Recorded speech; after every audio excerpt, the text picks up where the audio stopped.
soir.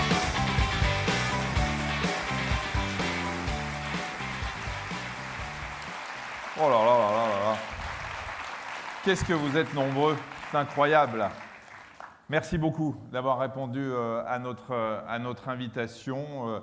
Excusez-nous pour le retard, mais je suis allé parler aux personnes qui sont à côté et que je salue, qui sont dans une autre salle parce qu'elles n'ont pas pu prendre place ici. On a refusé aussi quelques centaines de personnes qui n'ont pas pu rentrer du tout, donc voilà, je suis allé m'excuser auprès d'eux. Mais bien sûr, ils vont suivre cette conférence avec nous. Ça me fait plaisir d'être là, vraiment. Vous aussi? Bon, dites pas ça trop vite parce qu'on va vous faire bouger un peu tout à l'heure, vous allez voir. Bon, vous regardez l'émission de temps en temps ouais. Laquelle? Celle d'hier soir? Elle était pas mal, hein? Alors, je voudrais tout de suite vous dire, parce qu'on m'a posé la question, d'abord, vous dire que nous avons juste fait un petit carton d'audience. 4 millions de Français ont regardé cette émission. Le roi n'est pas mon cousin, je veux dire, on était assez contents. Et puisqu'on me pose la question depuis hier soir, je n'ai pas simulé. Je sais que les dames savent de quoi je parle, mais je n'ai pas simulé face à Mesmer. J'ai vraiment été hypnotisé. Donc voilà, parce que tout le monde me dit, c'est pas vrai, t'as bidonné, c'est pas possible, il est en 4 secondes, machin. Je suis tombé. Voilà. Je ne comprends toujours pas, je suis toujours aussi énervé que ce que vous avez vu hier. J'ai tout passé dans tous les sens, j'ai revu l'émission hier soir en me disant, il y a un moment, il a fait un truc. Non, je suis tombé devant Mesmer, donc s'il passe à Rennes, n'hésitez pas à aller le voir parce que c'est quand même une histoire assez dingue. Alors ce soir, on ne va pas parler d'hypnose, on va parler d'activité physique, pour certains de sport, et je voudrais juste vous dire un mot sur ce Tour de France qu'on effectue. On en est à la 22e étape ici ce soir à Rennes. C'est un Tour de France qu'on a initié parce que la télévision, c'est quelque chose d'extraordinaire. Savoir qu'on est regardé par 4 millions de personnes comme hier, ou près d'1 million de personnes tous les jours au magazine de la santé avec Marina, c'est quelque chose d'assez fantastique, mais en même temps c'est assez frustrant parce que je parle qu'à des caméras, à des gens qui sont très sympathiques, qui sont derrière les caméras, mais bon, je ne vois pas trop le public. Donc venir à votre contact est important, et en plus ça me permet de faire passer tout au long de ces étapes des messages de santé qui, j'espère, auront un impact sur vous ce soir. Et à chaque fois, on fait le plein, on refuse des centaines de personnes partout où on va.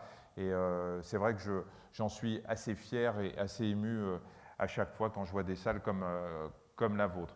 Ce Tour de France, vous l'avez constaté, les places sont gratuites. Si quelqu'un vous a demandé de payer quelque chose, vous me le dites tout de suite, parce que c'est qu'on vous a arnaqué, c'est pas possible, hein. Donc c'est gratuit, et pour que ce soit gratuit, eh bien, il nous faut des partenaires. Nous sommes accueillis partout par les municipalités. Ce soir, c'est bien sûr la ville de Rennes qui nous reçoit. Et je vais demander tout de suite à Madame Charlotte Marchandise-Franquet, adjointe déléguée à la santé, de venir nous dire un petit mot d'accueil en vous remerciant chaleureusement de nous recevoir. Vous pouvez faire un petit peu d'exercice si vous avez envie, ou juste nous dire un mot. Juste un mot, merci beaucoup.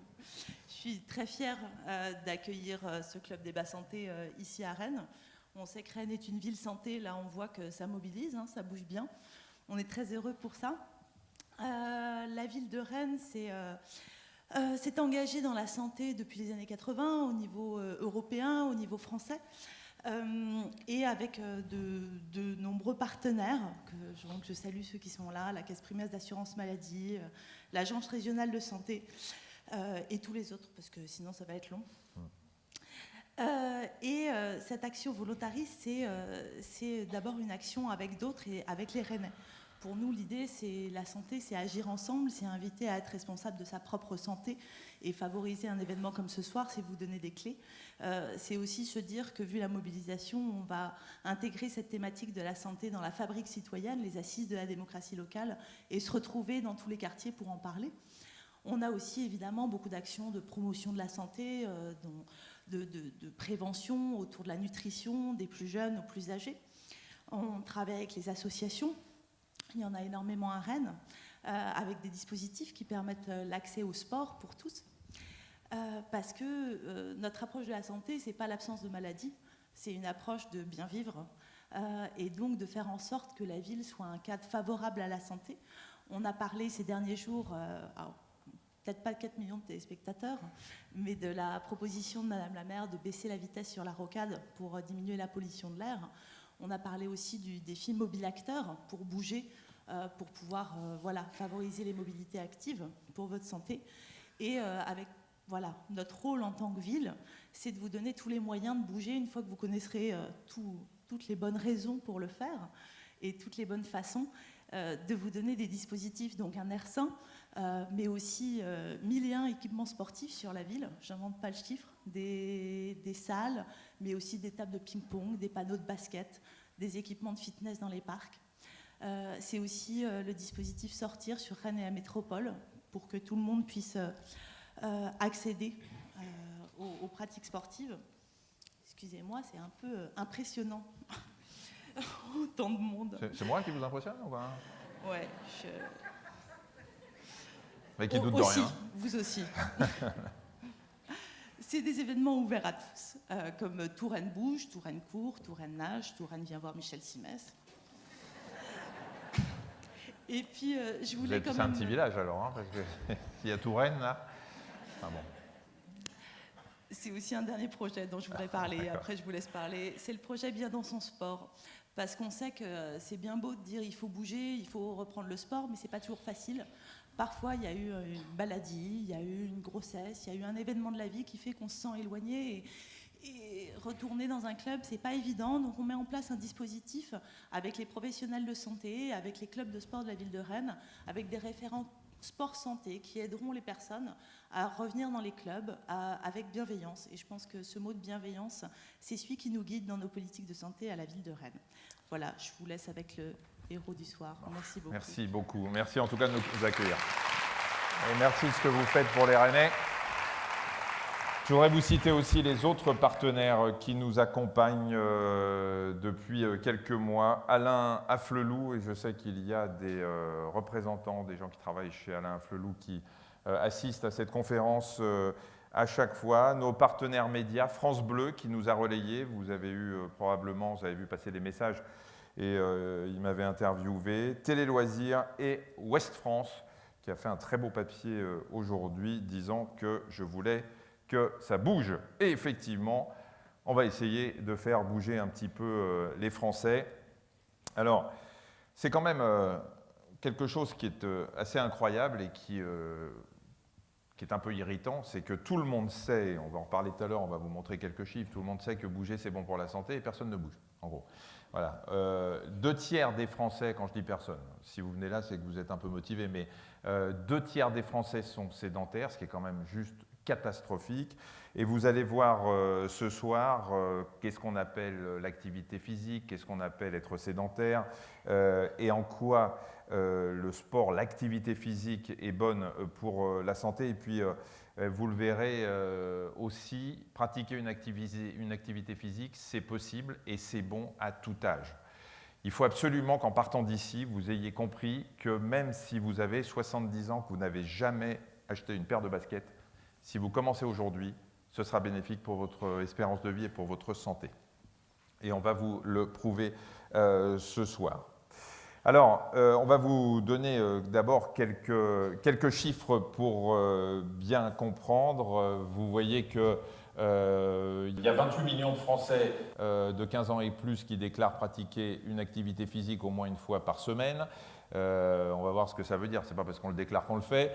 Et vous voyez surtout un individu sédentaire qui devient actif peut gagner de 1 an et demi à plus de 3 ans et demi d'espérance de vie en plus, ce qui est quand même énorme. Je vous signale, ou je vous rappelle si vous le savez, que nous gagnons 1 mois d'espérance de vie par trimestre.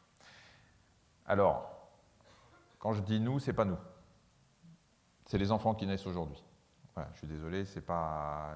On a tendance à dire ouais, c'est sympa, hein, chaque trimestre qui passe, je mourrai 1 mois plus tard. Non, malheureusement, c'est pas pour nous, mais il faut y penser quand même, parce que vous allez quand même gagner de l'espérance de vie. Alors, vous allez voir aussi, d'après une étude qui a été menée. 75% des Français font moins de 10 000 pas par jour. Alors, préconisé par l'Organisation mondiale de la santé. Ça, on va y revenir probablement avec nos experts, parce que ce chiffre de 10 000 pas par jour, d'abord, on se demande comment on peut calculer, mais ça, on vous expliquera tout à l'heure qu'on peut le faire grâce à des objets connectés, des montres qui calculent vos pas. Ce chiffre de 10 000 pas par jour, on ne sait pas d'où il vient. C'est un Japonais probablement qui, il y a quelques années, avait dit ça. Et on n'est pas obligé de faire 10 000 pas par jour pour faire une véritable activité physique importante. On verra ça. Les ados, c'est quand même affolant. Un peu moins de la moitié des ados qui ne pratiquent aucune activité physique et sportive. Parce qu'on rappelle, et on le redira, que se mettre le cul sur une chaise devant un ordinateur ne peut pas être considéré comme une activité physique.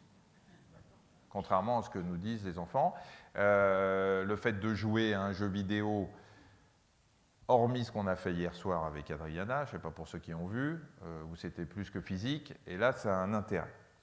Et puis les 18-24 ans, alors marchent moins que les autres actifs, et je vous l'ai dit, 2/3 des Français sont sédentaires. Un dernier chiffre avant d'accueillir nos invités. Pourquoi les Français ne s'y mettent pas? Eh bien, vous voyez, 60% des non-sportifs français éprouveraient des craintes sur la manière de reprendre une activité physique et sportive. Et ça aussi, on va tordre le cou à cette histoire que si on n'a pas fait de sport et qu'on s'y remet, ou d'activité physique, et qu'on s'y remet à l'âge de 70 ans, on risque l'infarctus immédiatement. C'est faux, on va également en parler. Je vais demander à nos orateurs de venir. Éric Breton, qui est enseignant-chercheur titulaire de la chaire INPES, promotion de la santé à l'école des hautes études en santé publique de Rennes. Il est où? Il est là? Ah ben il est là, voilà. Accompagné du docteur Hervé Lenéel, qui est médecin généraliste, médecin du sport et président de l'Union régionale des professionnels de santé des médecins libéraux de Bretagne. Je vous demande de les applaudir, ce sont eux qui vont répondre à mes questions et aux vôtres tout à l'heure, parce qu'en fait, pendant la moitié de cette soirée, on va essayer de vous expliquer un petit peu tout ça, et puis la deuxième moitié, c'est vous qui allez intervenir, qui allez poser les questions, et nos invités essaieront d'y répondre. Alors, il va bien falloir qu'on vous fasse bouger un petit peu. Qui c'est qui me fait souffrir dans le magazine de la santé? Comment il s'appelle? Nordine. Eh bien, il est là, Nordine. Nordine, tu peux venir. Voilà. Nordine Attab, le coach sportif qui me fait souffrir, même en me faisant faire du yoga, pour ceux qui ont vu l'émission aujourd'hui. Vous ne marrez pas parce que vous allez y passer tout à l'heure. Déjà, un petit mot, docteur Lenéel, sur cette crainte qu'ont les gens de se remettre ou de se mettre à l'activité physique sous peine d'avoir un gros problème de santé. Est-ce que c'est vrai ou c'est pas vrai? La crainte, oui. La crainte est réelle. Alors, je pense aussi que les gens ont tendance à mettre sous le motif risque pour ma santé d'autres raisons qui sont moins facilement exprimables. Et donc, en quelque sorte, il est assez pratique aussi d'avancer cette raison-là. Autrement, non, les risques à se remettre, et là on parle bien d'une activité physique. Une activité physique, pas de sport. On n'est pas en train de vous dire, ouais, demain c'est le semi-marathon, quoi. Hein, donc l'idée, c'est la reprise d'une activité physique ne représente pas de danger spécifique. Bon, il est raisonnable de prendre l'avis de son médecin pour reprendre une activité physique si on n'en a pas fait depuis très longtemps. Mais quand on parle d'activité physique qui se rapproche d'activités quotidiennes, comme puisqu'on a souvent une promotion de la marche, bon, la marche, elle ne représente pas plus de risques que celle que l'on pratique dans son quotidien, quoi. Sauf la marche un petit peu plus rapide. Alors la marche un peu plus rapide, bon, il peut y avoir... Mais vraiment, c'est des gens qui le savent, parce qu'ils ont déjà des pathologies qui sont installées, et ils savent qu'ils ont un facteur limitant. Hein. Mais ce sont des gens qui ont déjà des problèmes. Il faut aller voir le médecin. Alors, admettons que les personnes qui sont là et qui n'ont pas fait de sport, d'activité physique depuis un moment aient envie de, justement, en sortant, de se dire, bon, bah, je vais suivre les conseils, on va prendre l'escalier plutôt que de prendre l'ascenseur, on va descendre une station de bus avant, on va marcher plus rapidement que d'habitude, le tout pendant 30 minutes par jour, c'est ce qui est quand même préconisé. Est-ce que ces gens-là qui vont quand même stimuler leur cœur, stimuler leurs organes un peu plus, leurs muscles un peu plus, doivent quand même aller faire un petit tour chez le médecin pour passer, on ne va pas parler de certificat médical de non-contre-indication à la pratique de l'activité physique, mais un petit électrocardiogramme, une prise de tension, quelque chose ou pas, ne serait-ce que pour se rassurer. Pour mener une activité physique comme de la marche, il n'y a pas de... Après, si vous me dites pour se rassurer, oui, on peut le faire. Mais il n'y a pas de... Ce n'est pas une condition préalable. Hein. Donc, on n'a pas besoin de prendre cette précaution pour mener ce type d'activité. Surtout qu'en plus, on sait maintenant qu'on peut même descendre en dessous de ce minimum qu'on avait pensé. C'est 10 000 pas à la fois les 10 000 pas et les 30 minutes, les deux doivent aller à peu près en même temps. Et on sait que même 10 minutes de marche rapide, 1 à 2 fois par jour, ça a déjà des effets positifs. Donc on voit que l'effet bénéfique de l'activité physique apparaît déjà pour finalement une occupation dans le temps qui peut être extrêmement limitée, quoi. Éric Breton, vous allez l'entendre très vite, québécois. Vous savez un peu ce qui se passe un peu partout dans le monde, à Rennes, on va en reparler. Est-ce que cette histoire de 10 000 pas par jour, on va voir, 10 000 pas, encore une fois, ça ne vous dit rien, vous ne savez pas comment vous n'allez pas compter tous vos pas toute la journée pour savoir si vous arrivez à 10 000, hein, parce que vous allez devenir dingue. Mais on va voir avec Nordine qu'il y a des appareils pour ça. Cette histoire de 10 000 pas par jour, qu'on voit partout, dont on dit que c'est l'OMS, c'est vrai que ce n'est pas du tout prouvé que... Vous savez ça? Non, je vous pose une colle pour commencer ou pas? Non, pardon. En fait, les 10 000 pas, ce n'est pas une référence qu'on voit. L'OMS, c'est plutôt sur le nombre de minutes. Hein, et elle parle plutôt de, c'est ça, les 30 minutes par jour hein, pour les adultes, les 60 minutes pour les enfants. Donc, les 10 000 pas, c'est pas une façon plutôt de vendre des podomètres ou quelque chose comme ça. D'accord. Je verrais plus. Vous me cassez toute la partie. Non, parce que normalement, Nordine, il a un stand dehors après. Non, mais je pense que ça peut être une façon de mesurer les choses. Mais j'avoue que là-dessus, les 10 000 pas, on a vu effectivement apparaître ces chiffres-là à un moment donné, mais quand on voit ce que vos recherchés sont trouvés, hein, quand on regarde les recommandations de l'OMS, c'est vraiment sur le temps en disant, vous devez, c'est de l'activité physique modérée, autrement dit, il doit y avoir réchauffement, donc on doit se sentir qu'il y a effort physique. Alors, voilà. Ouais, et on va voir ce que l'effort physique fait pour notre santé, on va passer en revue un petit peu tout ça.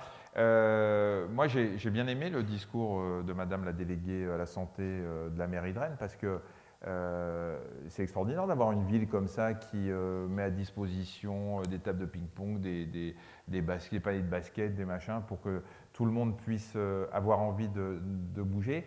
Le problème, c'est que Rennes, ce n'est pas la France, et que c'est loin d'être le cas partout. Je vous parle de Paris parce que j'y vis. Mais à Paris, quand on veut réserver un terrain de foot pour aller jouer avec des copains, il faut s'y prendre 1 an avant.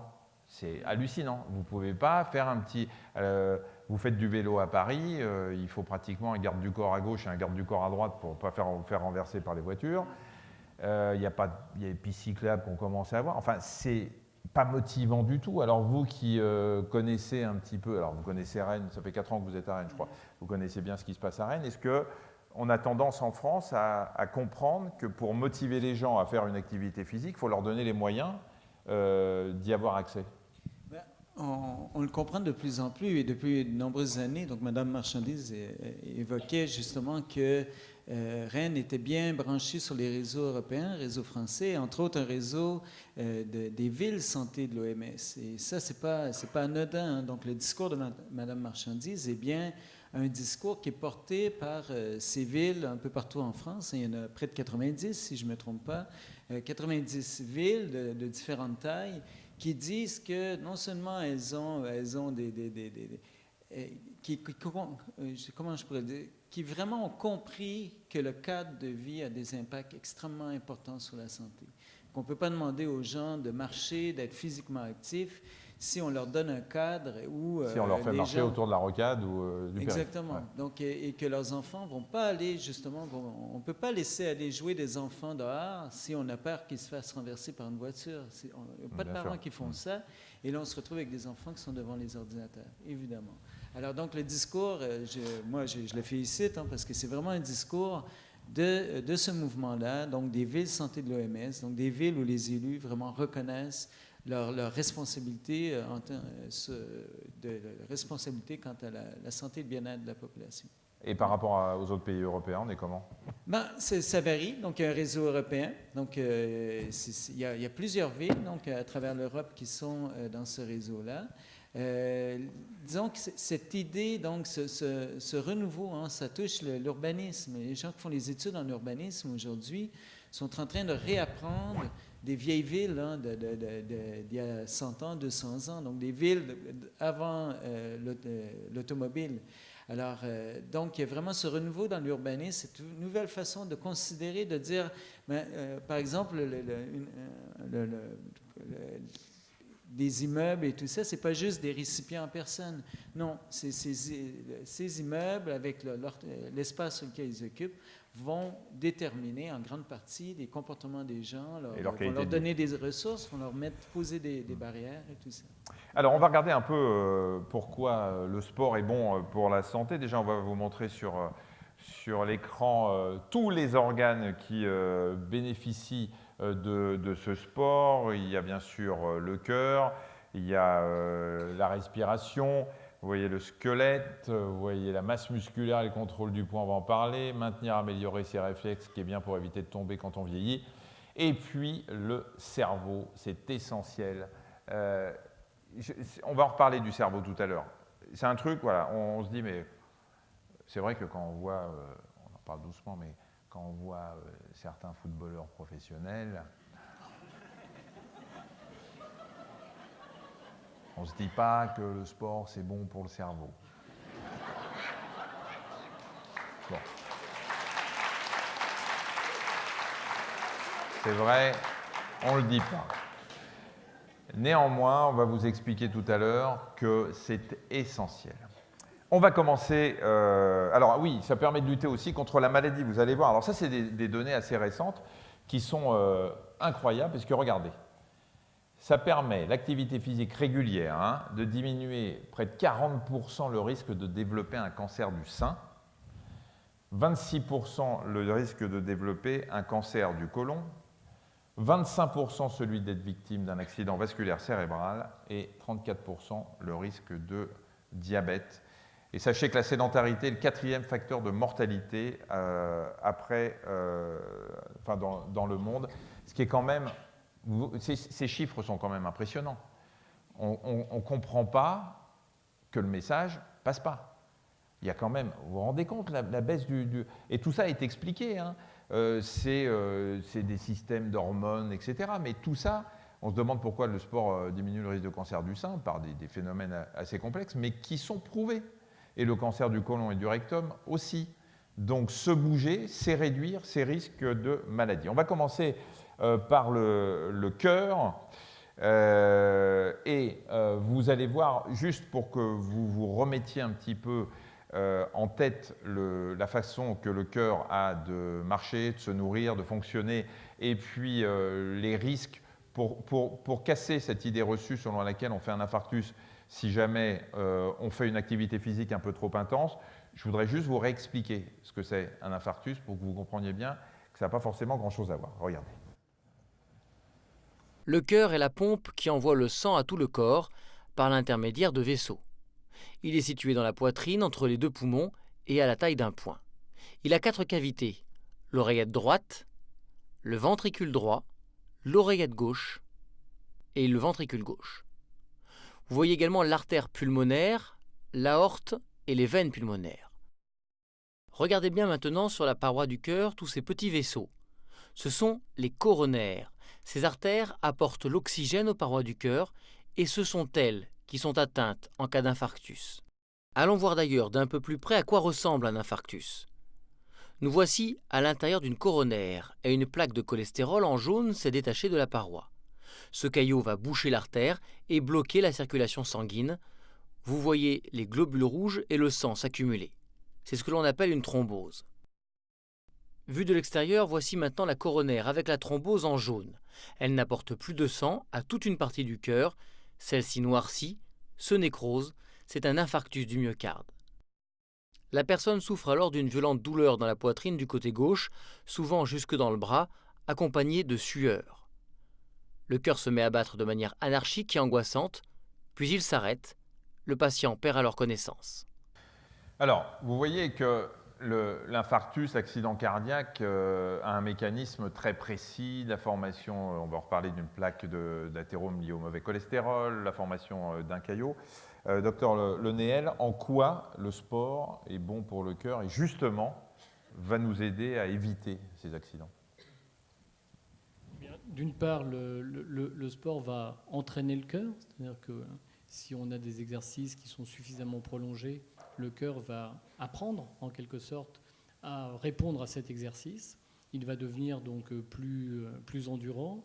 Les vaisseaux eux-mêmes, les plaques de cholestérol dont vous avez parlé vont avoir tendance à diminuer, puisque en agissant sur des facteurs, notamment sur le mauvais cholestérol, l'activité physique diminue le mauvais cholestérol. Elle a également un effet favorable sur l'hypertension. L'ensemble de ces facteurs concourent à améliorer à la fois le fonctionnement du cœur et à diminuer ce risque de voir des plaques se détacher de la paroi et donc former ces thromboses. On va illustrer ça avec des coupes justement d'artères, vous allez voir. Ces plaques d'athérome, alors en haut vous avez une artère qui est normale, vous voyez qu'en rouge ce sont les globules rouges qui circulent parfaitement bien. La plaque d'athérome commence à se former sur le schéma du milieu et bien sûr à réduire le calibre du vaisseau. Et puis en dessous, vous avez, alors par un mécanisme un peu plus compliqué, il y a une petite fissure sur la plaque et il va y avoir la formation d'un caillot et c'est là l'accident, notamment si c'est les coronaires, ça donne un accident cardiaque. L'activité physique va permettre de quoi faire? D'éviter que ce mauvais cholestérol ne forme ces plaques ou, une fois que ces plaques sont formées, va permettre de les nettoyer. Et la principale, c'est surtout une activité préventive sur la formation de la plaque. Donc ça évite effectivement cette succession, ça limite le risque d'avoir cette succession d'incidents qui s'accumulent finalement au fil du temps et qui conduisent à boucher finalement l'artère, et c'est qui est responsable de l'infarctus. Et on a bien observé, c'est ce que vous disiez, que l'activité physique diminue considérablement le risque d'accident vasculaire. Effectivement. Et une des nouveautés, c'est que on sait aussi que lorsque l'accident a eu lieu, par exemple, il y a 40 ans, on disait aux gens qui avaient fait un infarctus, waouh, il ne faut surtout pas bouger, on les mettait hors du coton, en gros, on disait, si vous bougez, vous risquez d'en faire un. Maintenant, quelle est la première action qui est faite après un infarctus, une fois qu'on a débouché la fameuse l'artère qui était bouchée, eh bien, c'est de faire un réentraînement à l'effort des patients qui ont un infarctus. Et donc, c'est dire à quel point on pense que l'accroissement des capacités d'effort, même chez quelqu'un qui a fait un infarctus, est un élément préventif capital du risque de récidive d'une thrombose. D'ailleurs, on voit dans les centres de rééducation, on les met sur des vélos très très vite. Les gens flippent à l'idée de se remettre à faire... Gardez le micro 2 secondes. Est-ce qu'on peut estimer que le sexe est bon pour le cœur? Est-ce que c'est une activité sportive? Disons une activité physique qui est aussi bonne pour la santé cardiaque. Alors, incontestablement, c'est une activité physique. Ne riez pas, Monsieur Breton, parce que je vous poserai la question, mais c'est un niveau plus européen, vous voyez. Et c'est une activité physique. Malheureusement, à ce jour, je n'ai pas vu vraiment l'étude convaincante. Donc, peut-être que... Mais ça n'empêche pas on peut imaginer que c'est bon. On peut imaginer que c'est bon, mais il faudrait effectivement mettre en place une étude, avoir des volontaires. Le problème, c'est que dans ces études, il faut aussi un groupe témoin. C'est-à-dire qu'il y en a qui ne font pas l'amour pendant 2 Voilà, ans. Et voilà, qui c'est un peu la difficulté. On voit bien la difficulté à mettre en œuvre l'étude, quoi. Mais c'est Donc, étonnant qu'il n'y ait pas eu d'études quand même. J'en ai pas vu. Alors, je ne sais pas si. Je suis sûr qu'Éric si- Breton, si- qui si voit passer Monsieur toutes les Breton, études, vous avez vu Monsieur passer. Breton connaît mieux. Après, il faut aussi avoir des critères qui permettent de vérifier la réalité au fond De l'acte. De l'acte. Il faut avoir des partenaires, quoi. Voilà, c'est un Ouais. peu compliqué. Au niveau des indicateurs, ça me paraît un peu délicat, mais Ouais. c'est intéressant. Ouais, mais je pense On peut y que réfléchir. ça peut se faire. Éric Breton, vous avez vu passer vous qui lisez toute Au niveau européen, au niveau international? Mais même américain, c'est pas grave. Hein. Non, j'ai pas vu grand-chose là-dessus, mais on peut contourner l'étude contrôle donc en faisant des études de cohorte. Et d'ailleurs, c'est souvent de ça que les études qu'on a sur l'activité physique. Là, il parle chinois, là, mais je vais vous expliquer. Ouais, mais c'est ça. C'est études dans de le fond, cohorte, c'est des gros trucs. Il y a beaucoup de monde. C'est beaucoup de monde et on les suit. Donc, on les suit sur plusieurs années et on les voit peut-être une fois par année. Dans ce domaine, ça examen fait du clinique. voyeurisme, hein, si vous suivez les gens. Ils ont tous signé les trucs de consentement, il n'y a pas de problème. Mais, ah oui, c'est consenti en même temps. Bah, vous savez, quand c'est pas consenti, c'est un viol. Hein, donc, exactement. Hein, on ne fait pas ça en recherche quand même. et alors, donc pas des études. Est-ce qu'on peut dire en gros, je vais vous poser la question plus simplement, qu'on peut conseiller aux gens de faire l'amour le plus souvent possible parce que finalement, c'est une activité physique comme une autre et qui peut être bonne pour la santé. Bon, ça m'arrangerait que vous répondiez par l'affirmative. Moi, comme j'ai pas d'études pour me baser, mais à titre personnel, par exemple. À titre personnel, je pense que c'est plutôt, en fait, l'activité physique. Je parle de ce que j'ai entendu autour de moi, n'est-ce pas? Donc, pas à titre personnel. Là, bien sûr.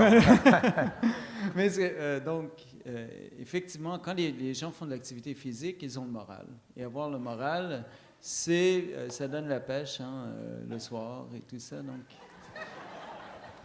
je dirais. Là, C'est pas idiot comme démonstration. C'est un raisonnement logique. C'est logique. Donc, on en reparlera. Je vous reposerai la question quand on fera le cerveau. cerveau. Pas obligé d'en parler encore. Finalement, c'est quand même intéressant parce que on est donc là, c'est le lien entre le plaisir et l'activité physique. Hein, et on est quand même avec l'activité physique au point de vue de la santé, on dit que c'est de la prévention.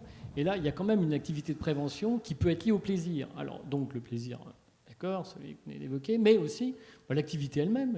Donc, le but, c'est quand même aussi de se faire plaisir en marchant, en faisant du vélo, enfin bref, en menant une activité physique, quoi. Et je crois que c'est quand même une dimension qui est très importante et qu'on peut être amené à rechercher. Eh bien justement, on va se faire plaisir, on va faire plaisir aux dames et on va demander à Nordine de nous donner 2-3 exercices pour le cœur. Et des exercices simples à faire pour tout le monde. Bien sûr. T'as eu peur que je te demande un truc Non. Non, si, j'ai bien vu que tu as eu peur. Et puis je t'aurais demandé de m'accompagner. Justement, on parlait d'endurance ou de reprise d'activité physique ou de sport. L'idée, c'est que ce soit en marche à pied, en vélo et en course à pied, c'est d'y aller progressivement. Je le vois beaucoup là durant cette période au mois de septembre. Il y a énormément de personnes qui veulent, sous prétexte qu'il fait beau, se remettre dans une activité physique très très rapidement. Et ce qui se passe, c'est qu'en fait, les gens vont s'écœurer du fait qu'ils vont vouloir trop en faire dès le départ.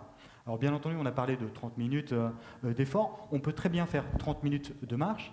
Et après, si on veut progresser, on peut très bien alors soit pousser, essayer de rajouter 5 minutes pour aller sur les temps de 35, 40 minutes ou 45 minutes.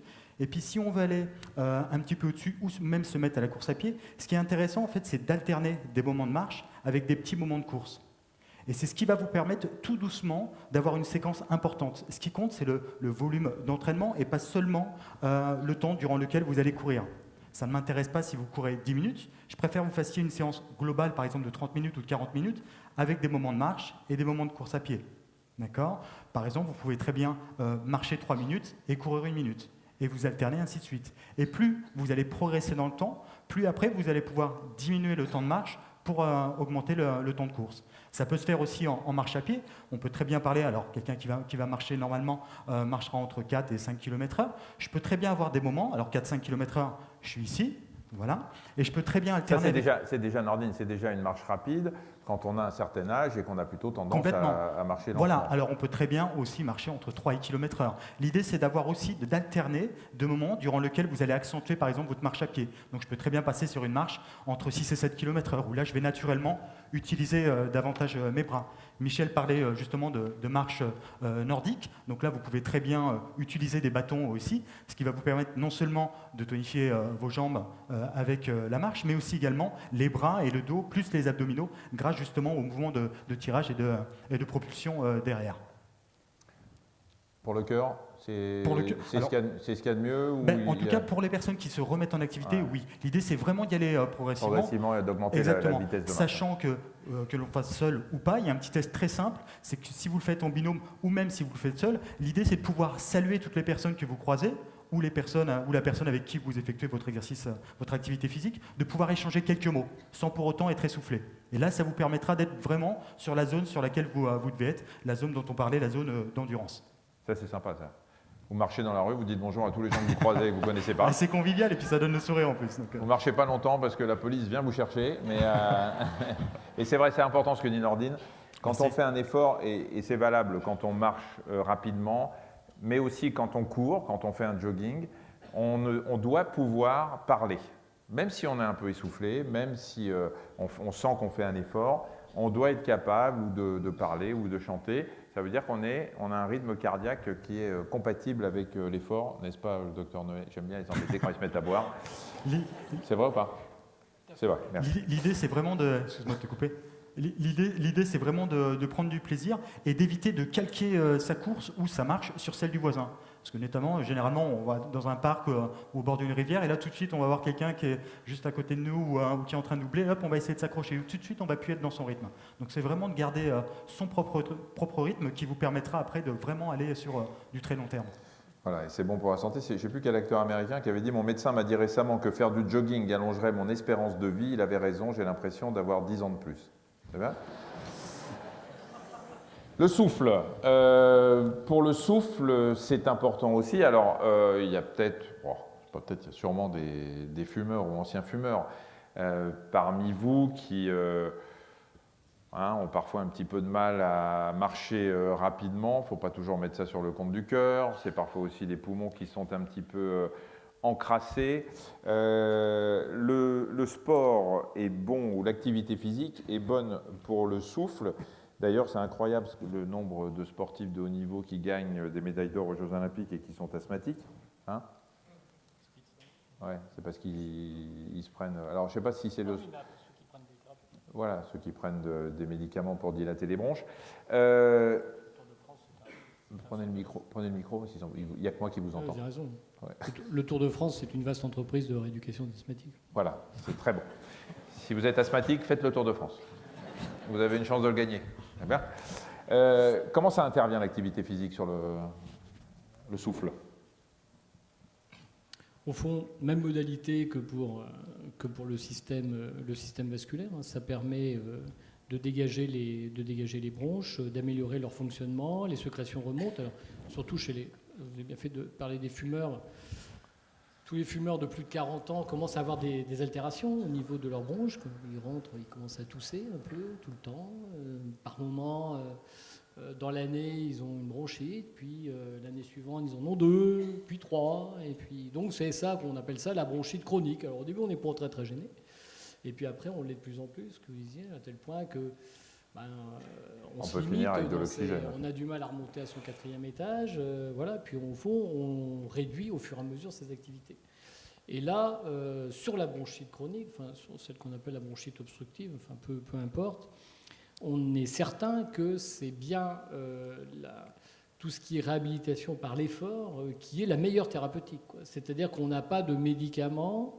Il n'existe pas de médicament dont la puissance est équivalente à celle du réentraînement à l'effort chez les gens qui ont une bronchite chronique. Enfin, je crois que c'est quand même il est important de le savoir, à tel point que tout ce qu'on essaie de faire dans la prise en charge de ce type de pathologie, enfin des bronchites chroniques, repose principalement sur un réentraînement à l'effort. C'est vraiment la mesure prioritaire et qui donc suppose une collaboration aussi de plusieurs professionnels qui vont s'organiser, coopérer pour dépister la bronchite et puis proposer aux patients des formes d'activité Et physique. pour ceux qui n'ont pas de bronchite, qui respirent plutôt pas trop mal, le fait d'avoir une activité physique, de marcher rapidement, comme le suggérait Nordine tout à l'heure, ça améliore la capacité respiratoire aussi? Oui, pour les mêmes raisons que pour le cœur, parce que finalement le système respiratoire s'adapte tout simplement à la demande, à l'effort, quoi. Donc c'est caricatural avec le cœur, on l'a dit tout à l'heure, mais il en est de même pour l'ensemble des fonctions respiratoires qui sont sollicitées. Alors Éric Breton, vous qui êtes un spécialiste aussi de l'environnement, bien évidemment quand on parle respiration dans des grandes villes, et on l'a entendu tout à l'heure, on va essayer de réduire peut-être, limiter la vitesse sur la rocade pour éviter la pollution. On vit ici à Rennes dans une ville qui, bon je ne connais pas le taux de pollution, mais enfin ça doit être une ville dans laquelle il y a aussi plus de pollution qu'à la campagne. Faire du sport ou une activité physique au sein de la ville, est-ce que ça pose problème par rapport à ça? Je pense pas. Je ne sais pas, en tant que Rennais, je n'ai jamais eu l'impression qu'on vivait dans une ville très exposée à la pollution. J'ai vu bien pire. Je ne pourrais pas aller là-dessus. Hein. Je suis en dehors de mon champ de travail. Mais ce qui est clair, on voit passer des études, par exemple. On s'inquiétait beaucoup pour les cyclistes, par exemple, qui étaient pris dans les bouchons de circulation avec des grands rejets. On disait, mais ils sont fous. Ces cyclistes-là, ils sont exposés à tous ces gaz et tout ça. Et finalement, pour se rendre compte avec des mesures que c'était plus pollué dans les voitures que ça l'était pour le cycliste, qui était en fait plus haut que les pots d'échappement. Que les gens dans les véhicules. Et donc, c'était plus aéré et tout ça. Donc, mais je pense que ça doit être dans très rares cas que l'activité physique ne se pose pas comme moyen préventif. Il faudrait vraiment enlever des niveaux de pollution qu'on ne connaît pas ici, qu'il faudrait voir en Asie peut-être, ou quelque chose comme ça. Nordine, un petit peu d'exercice pour respirer. Si tu as besoin de quelqu'un, tu me dis, hein, il y a du monde. Bien, ça tombe bien. Tu as besoin de quelqu'un? S'il te plaît. Je te laisse choisir. Tu as besoin de quel âge à peu près? Non, c'est toi qui vas. Non, bah, ça dépend ce que tu vas faire comme exercice. Non, mais c'est compliqué, c'est difficile? Non, c'est un exercice de respiration. D'accord. Ah, il y a un monsieur qui se lève là. Ah ouais, non, monsieur. Non. Fallait pas se lever. Bah oui, mais Michel, on cherche quelqu'un, vous vous levez à ce moment-là. Alors. Tu peux me prendre 2 personnes, hein, oui, mais on va le prendre lui d'abord. Bon. Voilà, bien joué. Vous voulez prendre une photo de près? Monsieur, vous voulez passer à la télé? Vous pouvez passer votre appareil photo, vous ne pourrez pas vous en servir hein, sur le... Je prends une photo avec Michel? Je suis prêt. Tiens, vous voulez prendre une photo avec Michel? Voilà, vous voulez faire une photo avec moi? Voilà, regardez. Voilà. C'est pour West France, mon ami. Ah, c'est pour West France, bah, c'est pas grave, regardez. Voilà. C'est pas prévu, mais vous restez là quand même. Qu'est-ce que je vais prendre? Alors, tiens, madame, là, avec les lunettes là-haut. Là. Oui, c'est vous, oui. Si, on a besoin de vous. Si. Mais venez, mais c'est pas grave.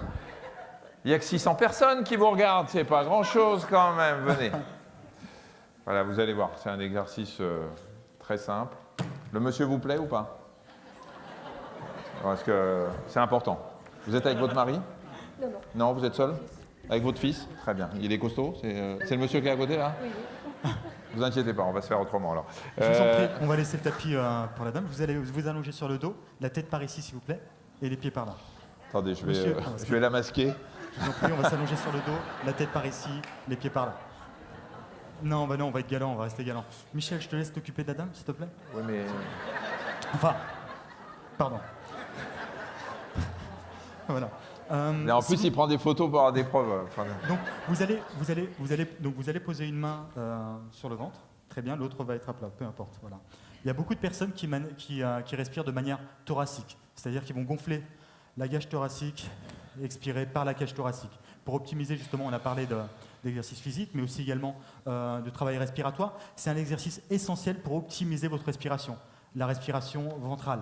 Pour ça, ce qu'on va faire, c'est que vous allez prendre une inspiration par le nez, et l'idée, ça va être d'essayer de gonfler au maximum le ventre pour faire en sorte que votre main aille vers le ciel. On y va? Vous inspirez au maximum en essayant de gonfler le ventre. On va essayer, voilà, ici, et on redescend. Et l'idée, c'est de voir votre main.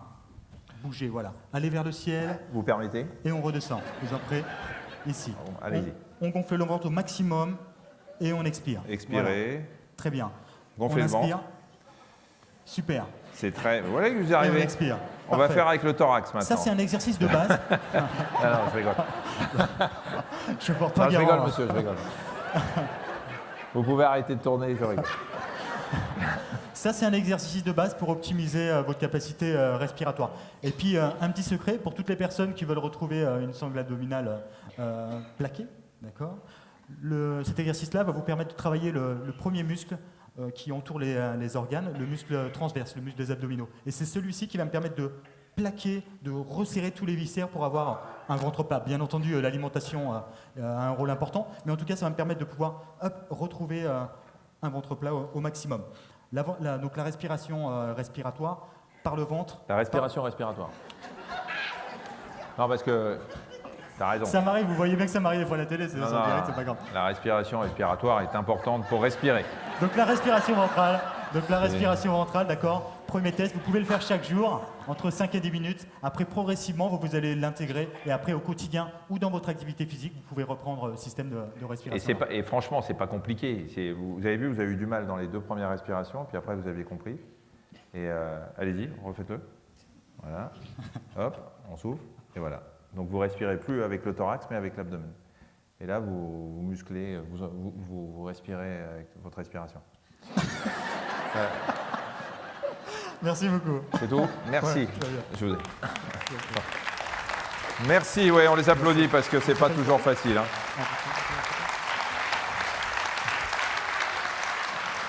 Merci de nous avoir prêté votre maman.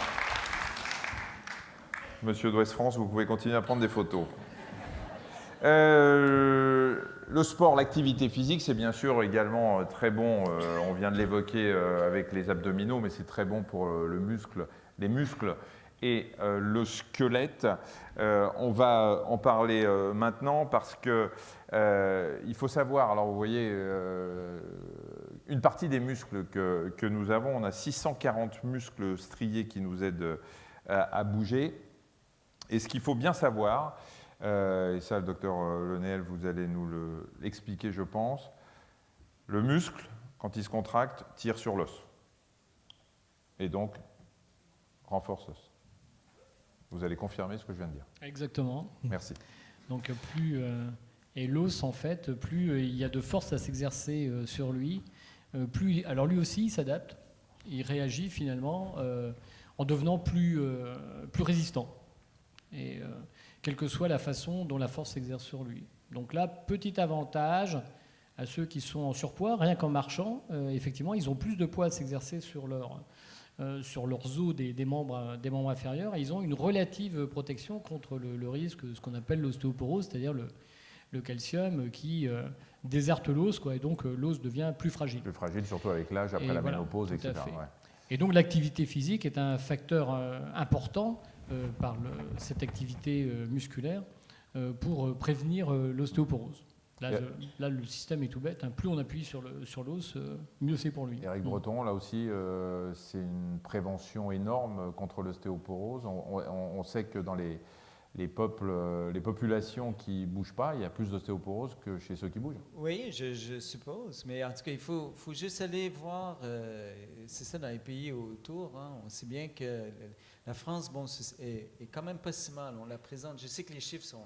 Il faut travailler absolument là-dessus, et c'est clair. Mais quand on compare, par exemple, à l'Amérique du Nord, les niveaux d'activité physique, on est quand même pas mal ici. Hein. Vraiment, on est dans des environnements, justement, qui font que... Mais on a l'impression qu'aux États-Unis, il y a deux populations. Il y a ce qu'on nous montre à la télé en permanence, les obèses qui passent leur temps au McDo.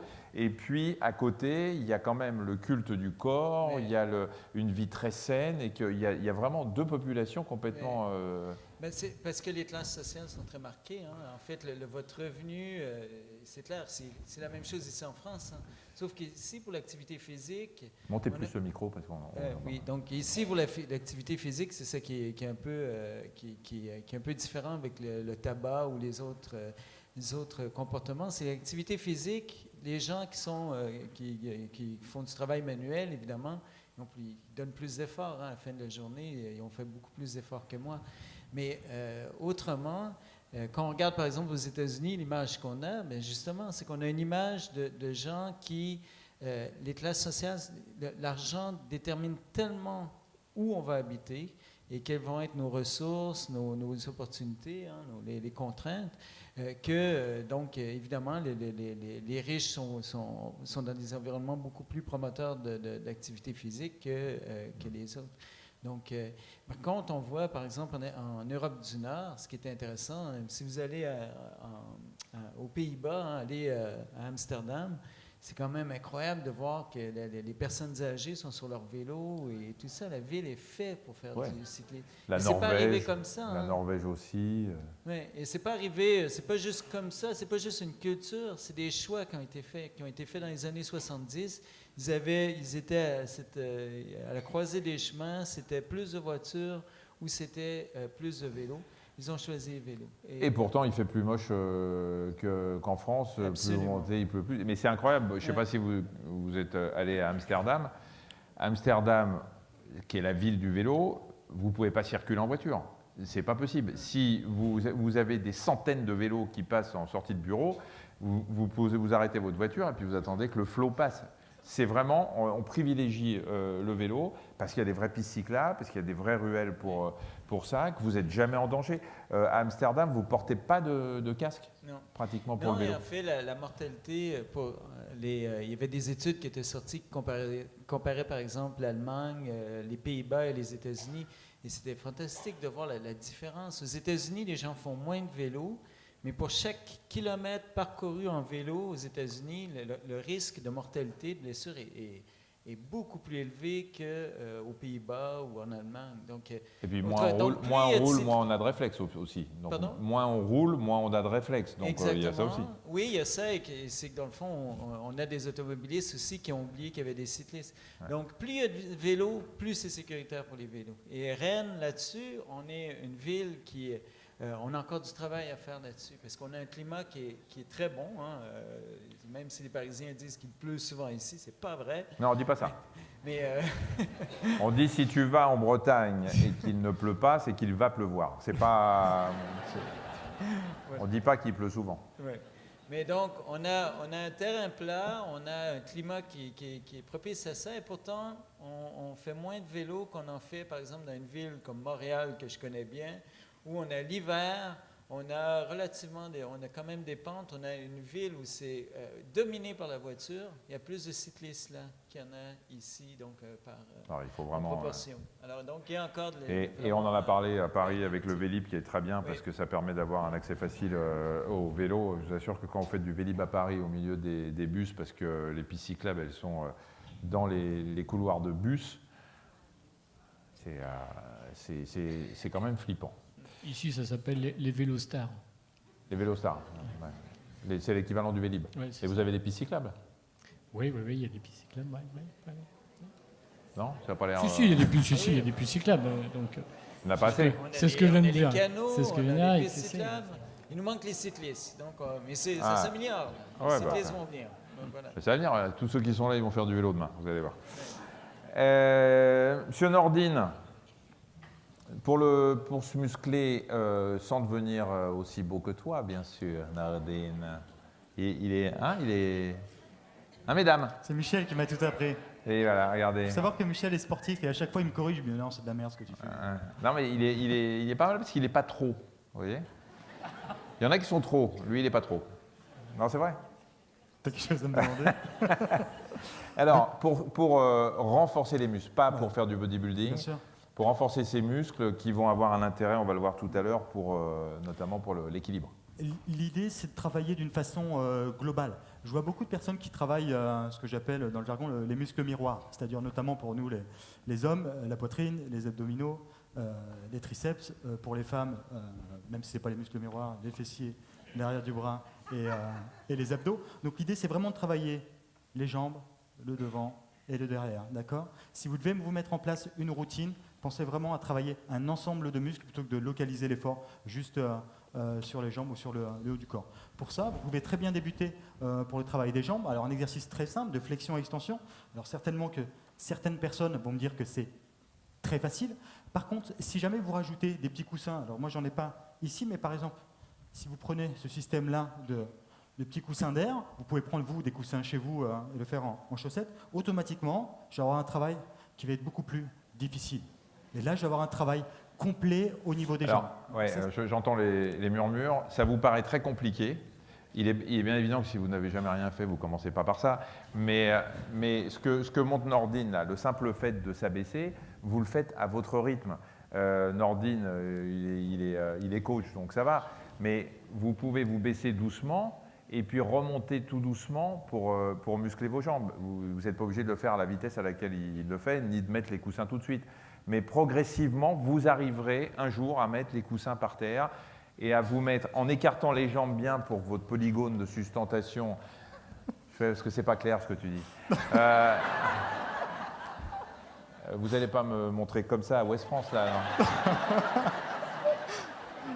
non? Là, ça... Le directeur de la rédaction est ici ou pas? Non, parce que ça peut être notre dernier partenariat, monsieur. Donc, mettez-vous... Mais ça suffit. Mettez-vous comme vous êtes à l'aise. Hein, vous écartez les jambes, vous vous mettez comme ça, vous descendez que comme ça si ce n'est pas possible au début, et après vous pourrez progresser. Tu peux continuer, Nordine.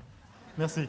Donc, pour compléter ce qu'a dit le docteur Simès, si vous pouvez, on parlait justement de sécurité, vous pouvez très bien placer une chaise. D'accord ? Comme ça, si vous avez un souci, vous pouvez avoir une chaise sur votre droite ou sur votre gauche, puis une chaise derrière. Comme ça, si vous partez, si votre flexion est trop grande, automatiquement, vous aurez une sécurité. Ça, c'est la première chose. Sur les flexions, je reste sur les flexions. L'idée, c'est d'éviter d'exercer trop de pression sur les genoux. Pour ça, c'est vraiment d'avoir l'intention de s'asseoir. D'accord ? Il faut absolument garder cet alignement ici, cheville, genoux. Ne passez pas les genoux au-delà de l'axe vertical. Ça, c'est pour travailler l'ensemble des jambes. Si jamais on peut faire ça aux toilettes. Pardon ? Si tu as le temps, c'est pas idiot, regarde. Si tu as le temps, oui. Mesdames, vous allez aux toilettes. Attends, le tas de profil. Au lieu de vous asseoir, de se remettre, eh ben, vous faites 10 fois. Comme si d'aller pisser, ça se méritait, vous voyez ? C'est vrai, c'est de l'exercice. Vous faites ça 10 fois, et à la 10e ou avant, s'il faut vraiment y aller, vous asseyez. On peut faire du sport n'importe où. C'est bien. Vous pouvez continuer. C'est ce qu'on appelle les dépenses cachées, blague à part. C'est une dire. Voilà. Ça, c'est pour les jambes. Si jamais je veux travailler le haut du corps, alors tout de suite, il y a des gens qui vont me dire on va partir sur des pompes, mais on peut très bien faire des pompes qui est ici, où je vais mettre... Ah ben non, je vais même utiliser ça. C'était la surprise. Michel, tu n'étais pas au courant. Allez, au revoir. Hein? Non, voilà. Donc là, je le fais avec ce système de sangles-là, voilà, pour toutes les personnes qui voudraient débuter. Ici, je le fixe, donc ça se fixe soit sur une branche, un poteau, une porte, ce que vous voulez. Vous avez sûrement une branche chez vous, non ? T'as fini de me casser la dynamique, là. Donc voilà. Et là, automatiquement, en jouant avec l'inclinaison du corps, donc là, ici, je vais être sur un travail assez facile. Et plus je vais incliner, plus je vais reculer mes pieds et incliner le corps vers l'avant, plus le travail sera difficile. Et puis là, par le déséquilibre, automatiquement, je vais avoir un travail proprioceptif de l'épaule, un travail important des épaules. Ça, c'est pour travailler le devant. Si je veux travailler le dos, même chose, je vais inverser ici. Là, je vais me mettre ici. Hop, très bien. Et là, en m'inclinant, automatiquement, hop, en revenant en position, en exerçant un mouvement de tirage, je vais travailler l'ensemble des muscles. Et c'est pareil, on n'est pas obligé de faire du 180 degrés comme toi. Non, on peut commencer tout doucement. Complètement, justement. On peut très bien travailler ici. Là, je suis quasiment voilà, à la verticale. Je peux dissocier mon travail, travailler à un seul bras. Alors ça, c'est valable pour le dos, mais les pompes, pour toutes les personnes qui ne voudraient pas acheter ce matériel-là, je peux très bien le faire au bord d'une table, comme ceci. Je pose les mains là, et là, automatiquement, je vais avoir un travail incliné qui va me permettre d'évoluer dans le temps. Ça s'achète où, ça ? Pardon ? Ça s'achète où ? Dans toutes les grandes surfaces du sport, Decathlon, Go Sport et compagnie. Ça coûte... je vous dis pas de bêtises, chez eux, ça doit coûter 25 ou 30 €, il me semble. Et ce qui est bien, c'est qu'avec ça, en plus, c'est livré avec un petit fascicule et vous allez avoir un panel important d'exercices. Mais il y a beaucoup d'exercices à faire déjà au poids de corps. Allez, vas-y. Justement, pour le dos, un exercice très simple à faire au quotidien. Vous vous allongez sur le dos comme ceci.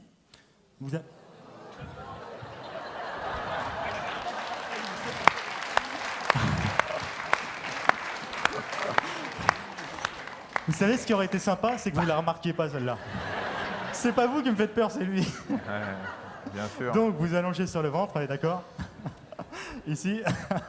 Et là, ce que vous allez faire, c'est que progressivement, tac, vous allez lever les bras et les jambes et vous maintenez la position. Mais tout doucement, pareil. Complètement. Sans Alors forcer. l'idée, c'est pas de créer une hyperlordose, d'accord, d'avoir le bas du dos creusé, c'est vraiment d'essayer d'être parallèle au sol. Et juste en levant un tout petit peu les bras, un tout petit peu les jambes, vous restez en statique. Donc pour toutes les personnes qui auraient des faiblesses au niveau du dos, il n'y a aucun problème de sécurité. Là, vous restez en position statique. Même chose, vous pouvez rester 10 secondes, 15 secondes, 20 secondes. Et puis vous reposez et vous essayez de repartir sur plusieurs séries. Temps d'exercice égale temps de récupération. D'accord? Vous pouvez même, si jamais vous êtes sur un effort de 10 secondes, vous pouvez même aller jusqu'à 20 ou 30 secondes de récupération si vous avez besoin. Et là, vous aurez un exercice complet pour travailler les muscles du dos, les muscles fixateurs des omoplates ici, et puis tous les paravertébraux avec les lombaires là, qui vous permettront de maintenir les épaules vers l'arrière. Alors, ça, c'est gros ballon, c'est génial. Ça s'appelle des Swiss balls. Moi, j'ai découvert pratiquement ça avec Nordine, et puis, je ne sais pas si vous avez vu la précédente émission des pouvoirs extraordinaires du corps humain, où avec Adriana, on faisait de la muscu là-dessus. Ça ne coûte rien. Non, moins de 10 €, on est à 9 € sur ce Bon, ballon. 9 €, vous le gonflez, bien sûr. Et on peut faire un nombre de trucs incroyables. Bien Alors, sûr. ça prend de la place, mais vous pouvez le mettre sur les branches, sur l'arbre que vous avez chez vous, dans lequel vous avez fixé ça. Montre-nous quelques exercices qu'on peut faire avec ça. Alors, c'est bon pour le dos, c'est bon pour muscler les muscles internes. Bien sûr. Voilà, alors je parlais de proprioception tout à l'heure. Je vais pas tout de suite monter un. Ah bah si, tiens, je peux en montrer un. Bah tiens, Michel. Tu veux qu'on prenne peux quelqu'un? Tu peux prendre le rose? Non, mais on va demander à quelqu'un. Tu veux pas? Oui, je t'en prie. Ah bah regarde, le temps que tu es chercher, j'en ai un troisième là. Hop. Voilà. Donc, tu veux combien de personnes? 2, s'il te plaît. 2 personnes. Yes. Très bien. Monsieur là qui dit je regarde mes pieds pour pas qu'on me remarque. Puis j'aime bien parce que vous êtes au milieu et comme ça vous allez embêter tout le monde en passant. Vous venez? Oui, vous. Bien sûr, vous. Alors, qu'est-ce que je vais prendre? J'adore ces moments où tout le monde flippe. Ça, c'est un grand moment. Regarde de ton côté, Nordine, si tu vois quelqu'un. Allez, pifomètre. Ça vous fait rire? Allez, venez.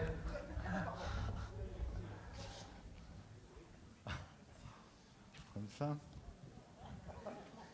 Que je sois équilibré. Ah, c'était pas vous, mais c'est pas grave. Ah bon? Non, mais Non, venez, non, pas vous. il est content le monsieur là Mais t'en as derrière. 2. Non, c'est bon, Lui, Michel, t'en as c'est- choisi 2. T'en as choisi 2, Ah, c'est c'est bon. toi qui l'as choisi? Pardon? C'est toi qui l'as choisi, lui? Non? Non, il voulait venir. Non, parce Ah que bon, j'en avais un bah, autre. très bien. Derrière, il lui a dit, vas-y, toi. Non, c'est bon. Restez- Non, bougez pas, monsieur. Très bien. Bien vous joué. Vous allez vous asseoir, je vous en Bien, oui, bien sur le joué. rose, s'il vous plaît. Vous C'est allez la première fois qu'on me le fait, mais c'est bien Ouais. joué. sa chambre. Hein. Là, Les ça filles, commence à c'est attaquer rose, fort. ouais. Je vous en C'est prie, un peu vous allez vous sexiste. asseoir sur le ballon. Voilà. Et le premier exercice, alors déjà, on va essayer de s'auto-grandir au maximum, là, voilà, comme ceci. Et là, on va plaquer les bras contre la poitrine et on va essayer de lever une jambe. D'accord? Voilà. Vous levez l'autre. Et juste, voilà, on essaie de maintenir. Voilà. Déjà là, on voit une première difficulté. Très Ouais. bien. Madame. Voilà. Donc l'idée sur cet exercice-là, c'est de pouvoir verrouiller toute l'action. Calmez-vous, abdominale. monsieur. Attends, parce que monsieur est... le monsieur est tendu. Je pense qu'il y a une dame qui Tu sais quoi? Qui c'est qui pas se marre? inintéressante. Non, vous allez rester vous là. Vas-y. Alors, on reprend. Donc là, bras croisés sur la poitrine, voilà, et on lève un pied et on maintient. Voilà. Donc là, naturellement, vous allez avoir un travail entier de la sangle abdominale, complet de la sangle abdominale et lombaire. Et si on veut accentuer la difficulté, ce qu'on peut faire, c'est qu'on va essayer de fermer les yeux et on maintient l'exercice là. Et là, naturellement, vous allez avoir un travail de tous Madame, les muscles. c'est coincé quelque part?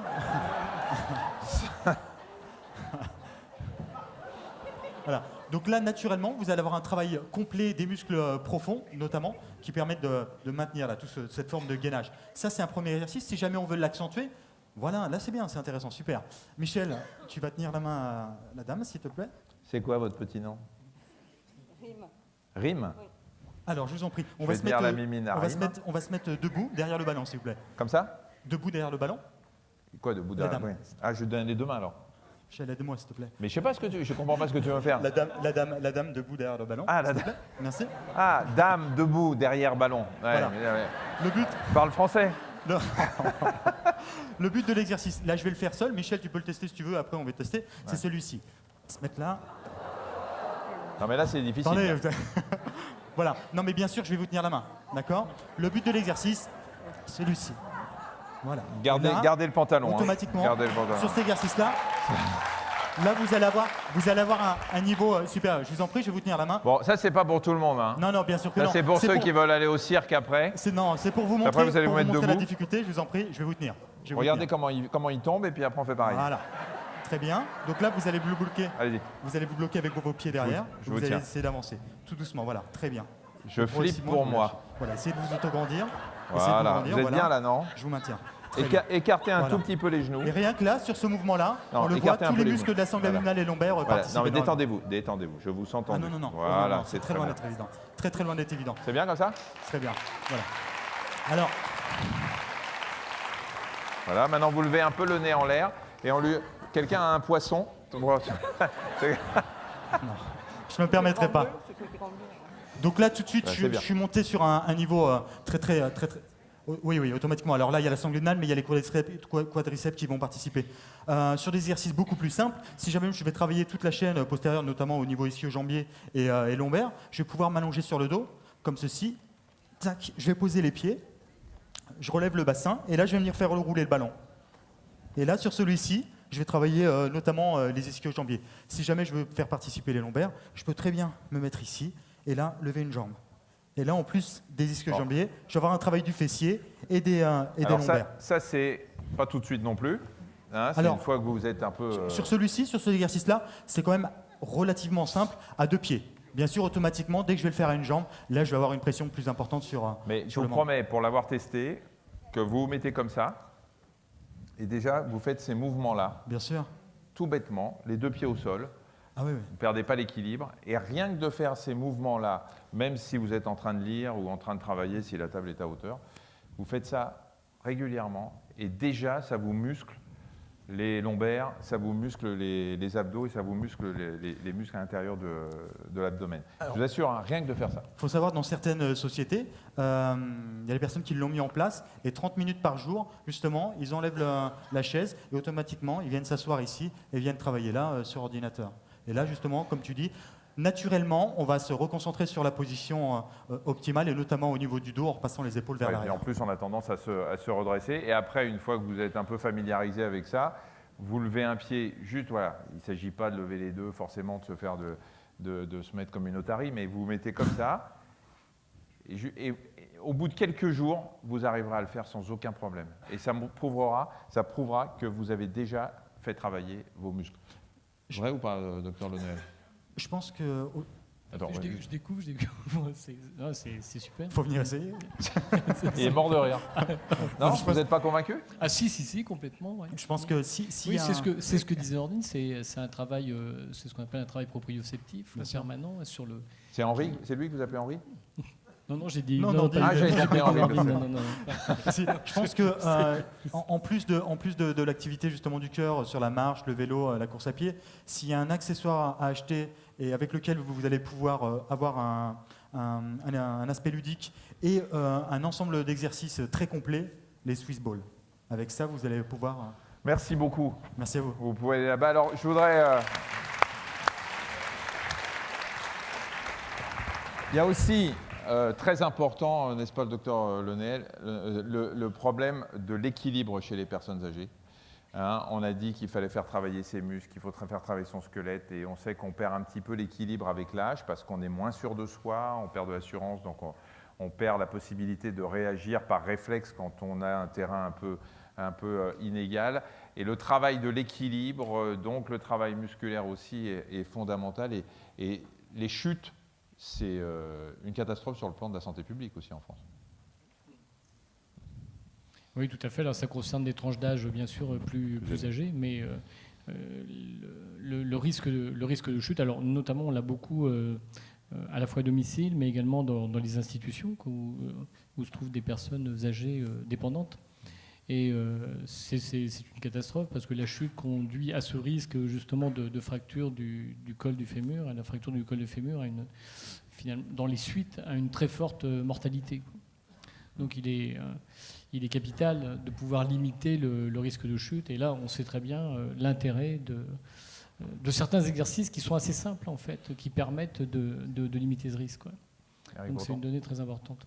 Moi, je dois dire, je trouve ça vraiment très bien, ce genre d'exercice-là. C'est vraiment de ne pas me convaincre de l'efficacité et tout ça.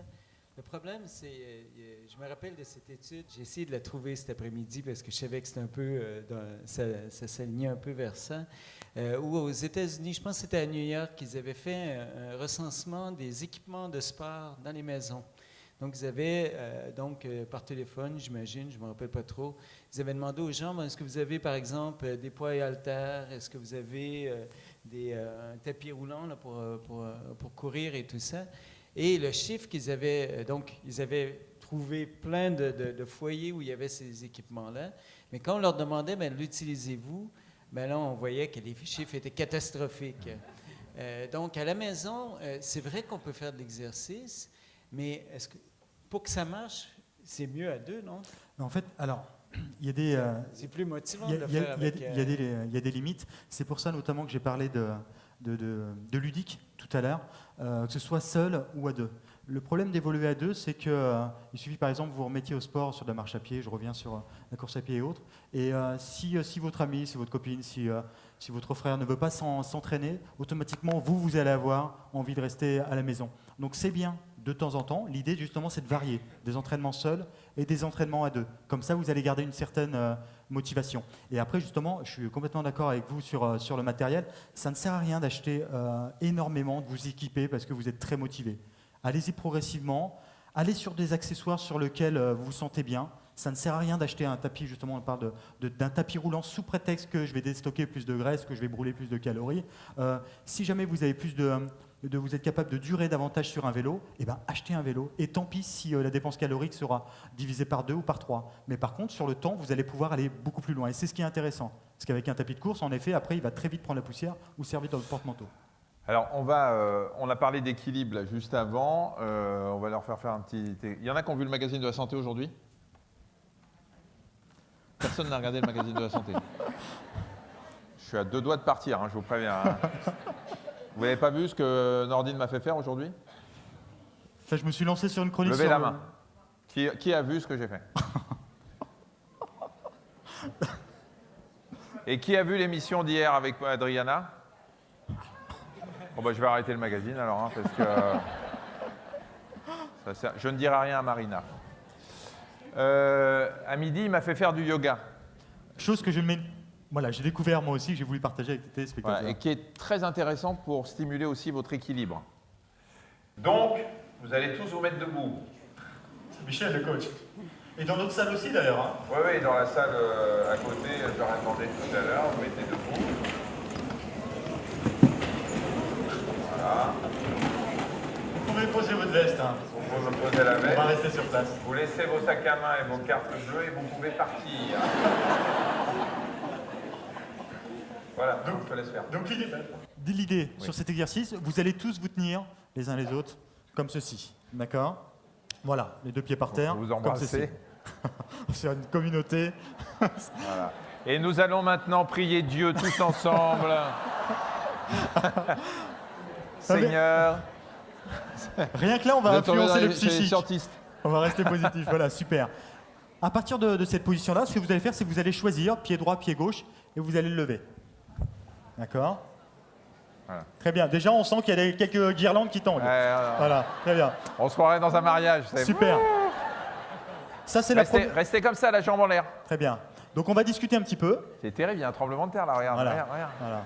C'est plutôt intéressant. En fait, il y a 5 niveaux. D'accord? Les personnes qui seraient capables de rester entre 10 et 15 secondes, d'accord? C'est l'indice de faisabilité. De maturité, si tu veux. Entre 10 et 15 secondes, 15, 20, 20, 25, 25, 30 et au-delà de 30. D'accord? Tous ceux qui seraient au-delà de 30, c'est vraiment très bien. Par contre, bien entendu, on va faire une autre variante. Maintenant, vous allez lâcher votre voisin. D'accord? Et vous allez lever le 2e pied. Toujours en restant sur un pied, on va essayer de croiser les bras sur la poitrine, comme ceci. S'il y a des chutes, vous m'appelez, je suis Tout le monde médecin. tient? C'est pas mal, hein? C'est pas mal. Ouais, attends, on voit pas les pieds. Hein. Ouais. Il n'y en a pas un qui a chuté là. Voilà. Et la dernière difficulté... oui, madame, bien, vous avez joué. La dernière difficulté, ce qu'on va faire, c'est qu'on va fermer les yeux. 3, 2, 1, allez, tout le monde ferme les yeux. On ferme les yeux, on essaie de maintenir. Ok, Ouais. là ça commence à être bronque-ballant. Ouais, c'est pas Très bien. pareil. Hein. Mais c'était plutôt pas mal je vous en prie, vous. C'est bon, merci, bravo, vous pouvez vous rasseoir. C'est pour vous dire que ces petits exercices qu'on vient de faire, vous pouvez vous-même le faire tous les jours chez vous. C'est rien du tout. Alors, il ne s'agit pas d'une activité physique qui va faire travailler votre cœur, bien évidemment, mais en même temps, le fait de rester simplement sur une jambe fait énormément travailler celle qui vous porte, donc fait travailler les muscles, fait travailler les os, vous l'avez compris avec ce qu'on vous a dit tout à l'heure, et surtout fait travailler votre équilibre, ce qu'on appelle la proprioception, c'est-à-dire la perception. Et pour continuer sur le sujet, ce qui est intéressant aussi, c'est de l'intégrer à l'intérieur de votre quotidien. Vous pouvez très bien, rien ne vous empêche, durant le moment où vous brossez les dents, vous mettez sur un pied, ici.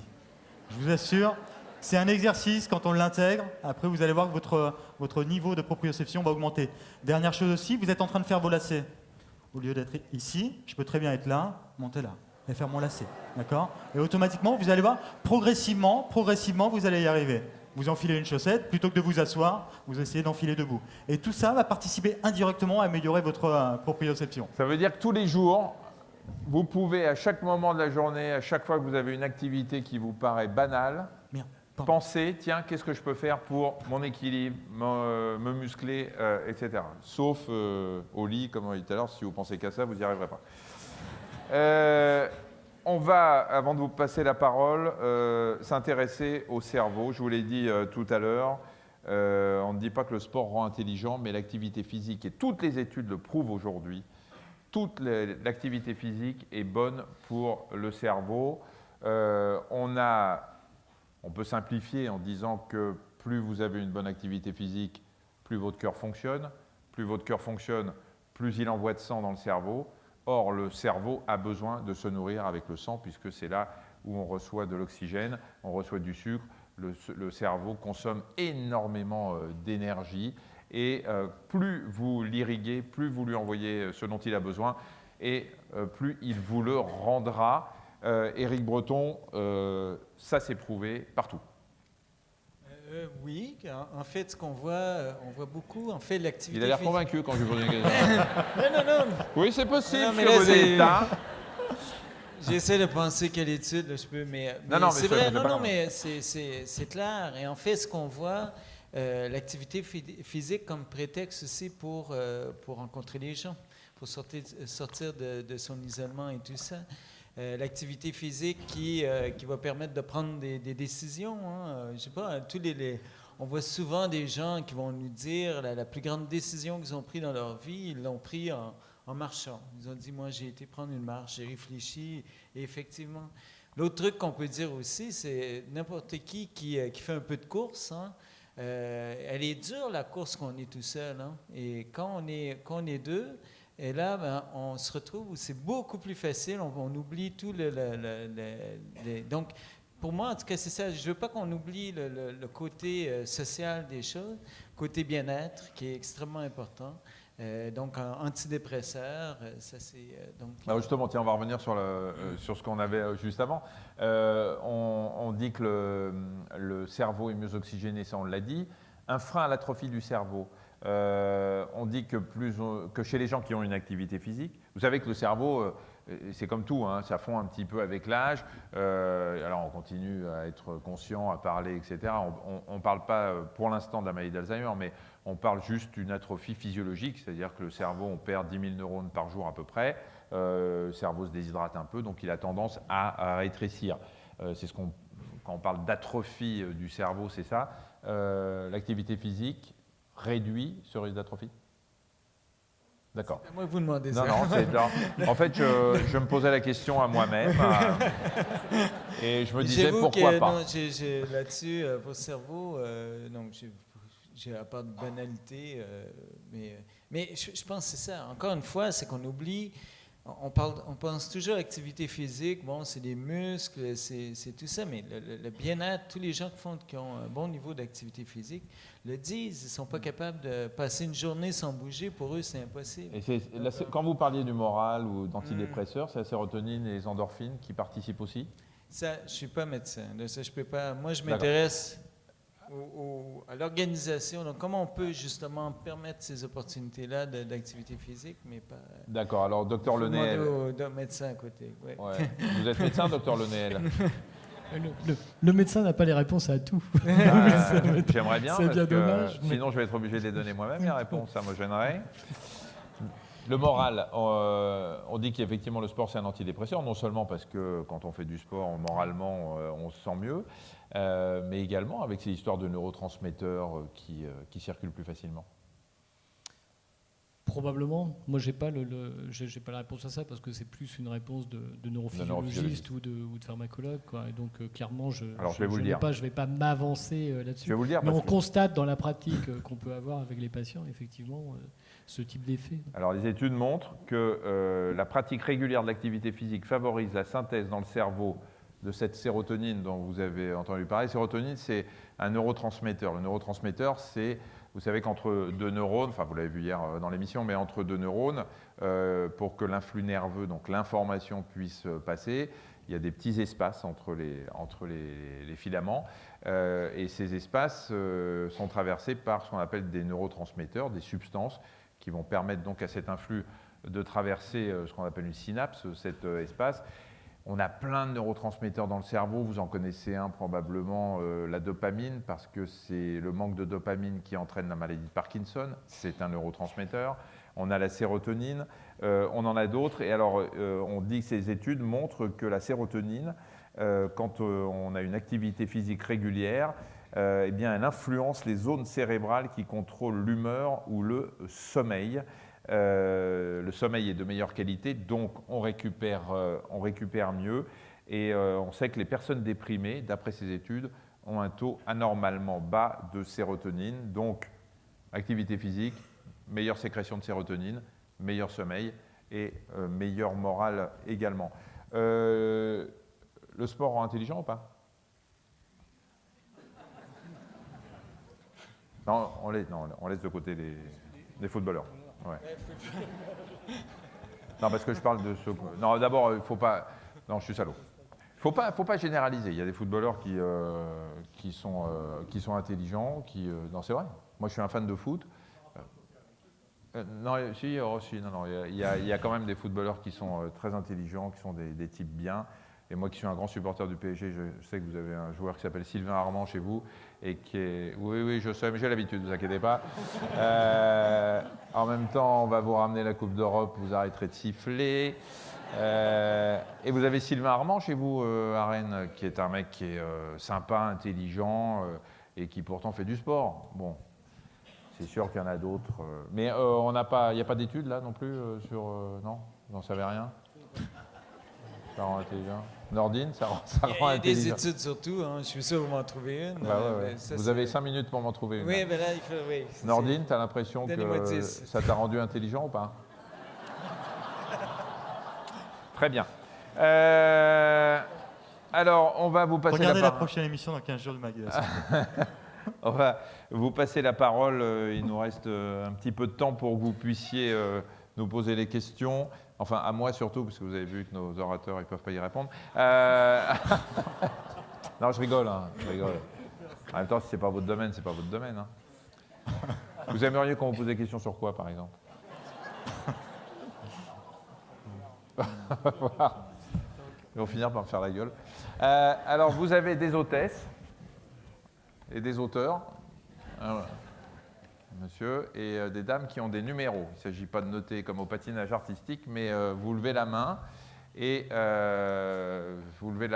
puis on vous passe la parole, on me donne un numéro et je l'appelle. Oui, il faut toujours qu'il y en ait un qui se décide, qu'il y en ait un premier. Monsieur, voilà. Allez-y, mademoiselle. Non, allez-y, mademoiselle. Le 1, c'est ça? Vous êtes charmante.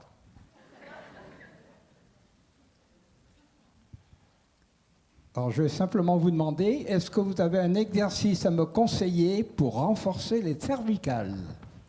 Parce que vous n'avez pas parlé de ça. Et c'est un tort, monsieur. Je vous en prie. Alors attendez, non, parce que sinon plus personne ne va poser de questions. Arrêtez. Non. vous posez les questions, on ne vous appelle pas systématiquement. Hein, voilà. Vous allez nous expliquer ce que vous avez au cervical, monsieur, parce que quand même... Attendez. Vous vous appelez comment? Marcel. Marcel, c'est pas grave. Oui. Un adepte du vélo. Ah, bah c'est bien. C'est un sport merveilleux, ça. 100 km par semaine. 100 km par semaine. Deux chaque. Et vous avez mal au cervical? Oui. À vélo? Non, mais je me suis calmé parce que j'en faisais le double. Mais vous avez mal quand vous faites du vélo ou en dehors? En dehors. Alors j'ai modifié le guidon pour redresser les cervicales. Ouais. Hein, et ça va mieux, mais quand même, il y a un point faible.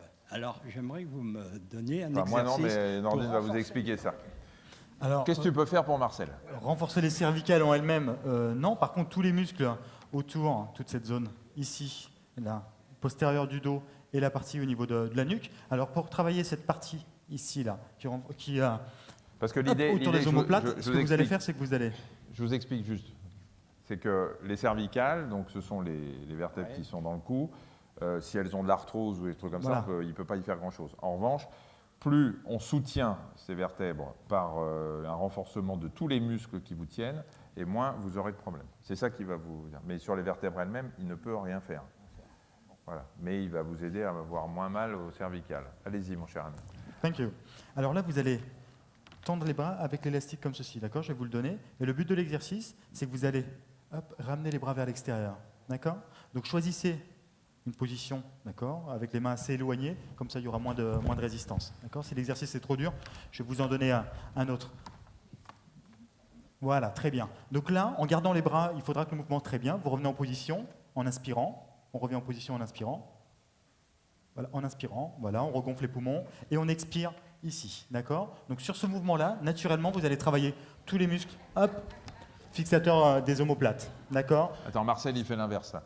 Alors, on souffle ici, en ramenant les bras vers l'extérieur. D'habitude, on n'inspire pas pendant l'effort? Et on inspire ici, pardon? D'habitude, on n'inspire pas pendant l'effort? Non, on expire toujours pendant l'effort, toujours. Ah ouais? Ouais, toujours. Voilà. Et après, on regonfle les poumons en revenant en position initiale, d'accord? Ça, c'est un premier exercice. Okay, il y a différents élastiques qui existent justement avec différentes couleurs que vous trouverez dans tous les magasins que j'ai nommés tout à l'heure. Et en fonction de la couleur, vous allez avoir une résistance plus ou moins difficile. C'est valable donc, pour toutes les personnes qui voudraient s'enfoncer là. Pour tous les adolescents aussi également, qui ont tendance à avoir les épaules vers l'avant, cet exercice-là va vous permettre de repasser les épaules vers l'arrière. Ça, c'est le premier exercice. Pour renforcer, Michel a parlé des muscles. Je vous en prie, Marcel, on va se retourner un tout petit peu. Voilà, très bien. Pour tous les muscles du cou ici, il y a un exercice de gainage très simple. Je vous en prie. Hop. Lâchez l'élastique. Vous allez poser les mains, les bras le long du corps, très bien, comme ceci. Et là, je vais appuyer tout doucement avec ma tête, tout doucement, avec ma main, pardon. Et là, vous allez essayer de rester le buste droit, d'accord, la tête droite, voilà, comme ceci. Et là, on sera sur un exercice. J'avais envie de faire une prise de judo en direct, mais non. Et là, on sera sur un exercice de gainage, voilà, qui fera participer les muscles du cou. Ça, alors, bien. On peut le faire soi-même? Complètement. Alors bien sûr, là l'idée c'est d'avoir les bras le long du corps, donc je peux très bien le faire contre un mur, tout doucement, et j'exerce une pression, mais tout en restant avec le corps à la verticale. Et rien qu'en exerçant une pression ici, je vais avoir un travail de renforcement des muscles du cou. Vous avez des murs chez vous, Marcel? Non, mais moi, j'ai un exercice que je fais régulièrement dans mon sous-sol, un exercice, j'ai une échelle qui est accrochée au plafond. Je m'accroche à l'échelle et je compte 30 secondes. Alors je ne sais pas si c'est... Voilà, oui, pour détendre le dos. Ah oui, oui, bien sûr, oui, complètement. Oui, complètement. Après, et cet exercice-là qu'on montre avec, pour Marcel, pour tous les boxeurs aussi, ceux qui font du football américain, alors là, Marcel, ne le faites pas. Oui, il y a beaucoup de gens là qui font du football américain dans la salle, je pense. Que je montre un peu les différents exercices. Donc là, ça, c'est la base de l'exercice. Après, il va y avoir ce type d'exercice-là, où vous allez vous allonger sur le dos comme ceci, et après, le but, ça va essayer de maintenir sur la tête. Comme ceci, voilà. Et là, je vais avoir un travail beaucoup plus important au niveau des cervicales. Pensez pouvoir le faire, Marcel? Non. Pardon? Le dos de chat, la position de dos de chat. Je vous en prie, vous êtes chez vous. La position du dos de chat. Celle-là, je ne la connais pas. C'est du Kama Sutra, c'est quoi? Ah, très bien. Non. Moi, je ne l'appelais pas comme ça. Hein. Alors là, bon. Non. Là, c'est très très bien. Ah bah, reste en position, Marcel. Je vous en prie. Reste en position. On va demander à quelqu'un de venir. Voilà. Donc là, très très bien pour étirer tous les muscles du dos, les épaules également. Et après, si vous voulez dissocier justement, étirer davantage le flanc droit du flanc gauche, ce que vous allez faire, c'est que vous allez mettre un bras le long du corps. Voilà, voilà, très bien. Le bras sera relâché. Et là, vous allez chercher en diagonale avant, comme ceci. Voilà. Automatiquement, là, vous allez étirer davantage le côté droit. D'accord? Et après, vous pourrez inverser. Voilà, comme ceci. L'autre main reste passive. Et là, naturellement, je vais étirer l'autre côté. Donc ça, très très bon, que ce soit le côté droit, côté gauche ou les deux de face. Très bon exercice, Marcel. Merci beaucoup, Marcel. On l'applaudit. Marcel est un vrai sportif. 30 ans de course à pied et 30 ans de vélo. Eh ben, c'est bien. Regardez dans quelle forme il est, Marcel. Si avec ça, vous n'avez pas l'exemple même du sport. 4 fois 20 ans, jeune homme. 4 fois 20 ans, vous avez 80 ans, vous vous rendez compte?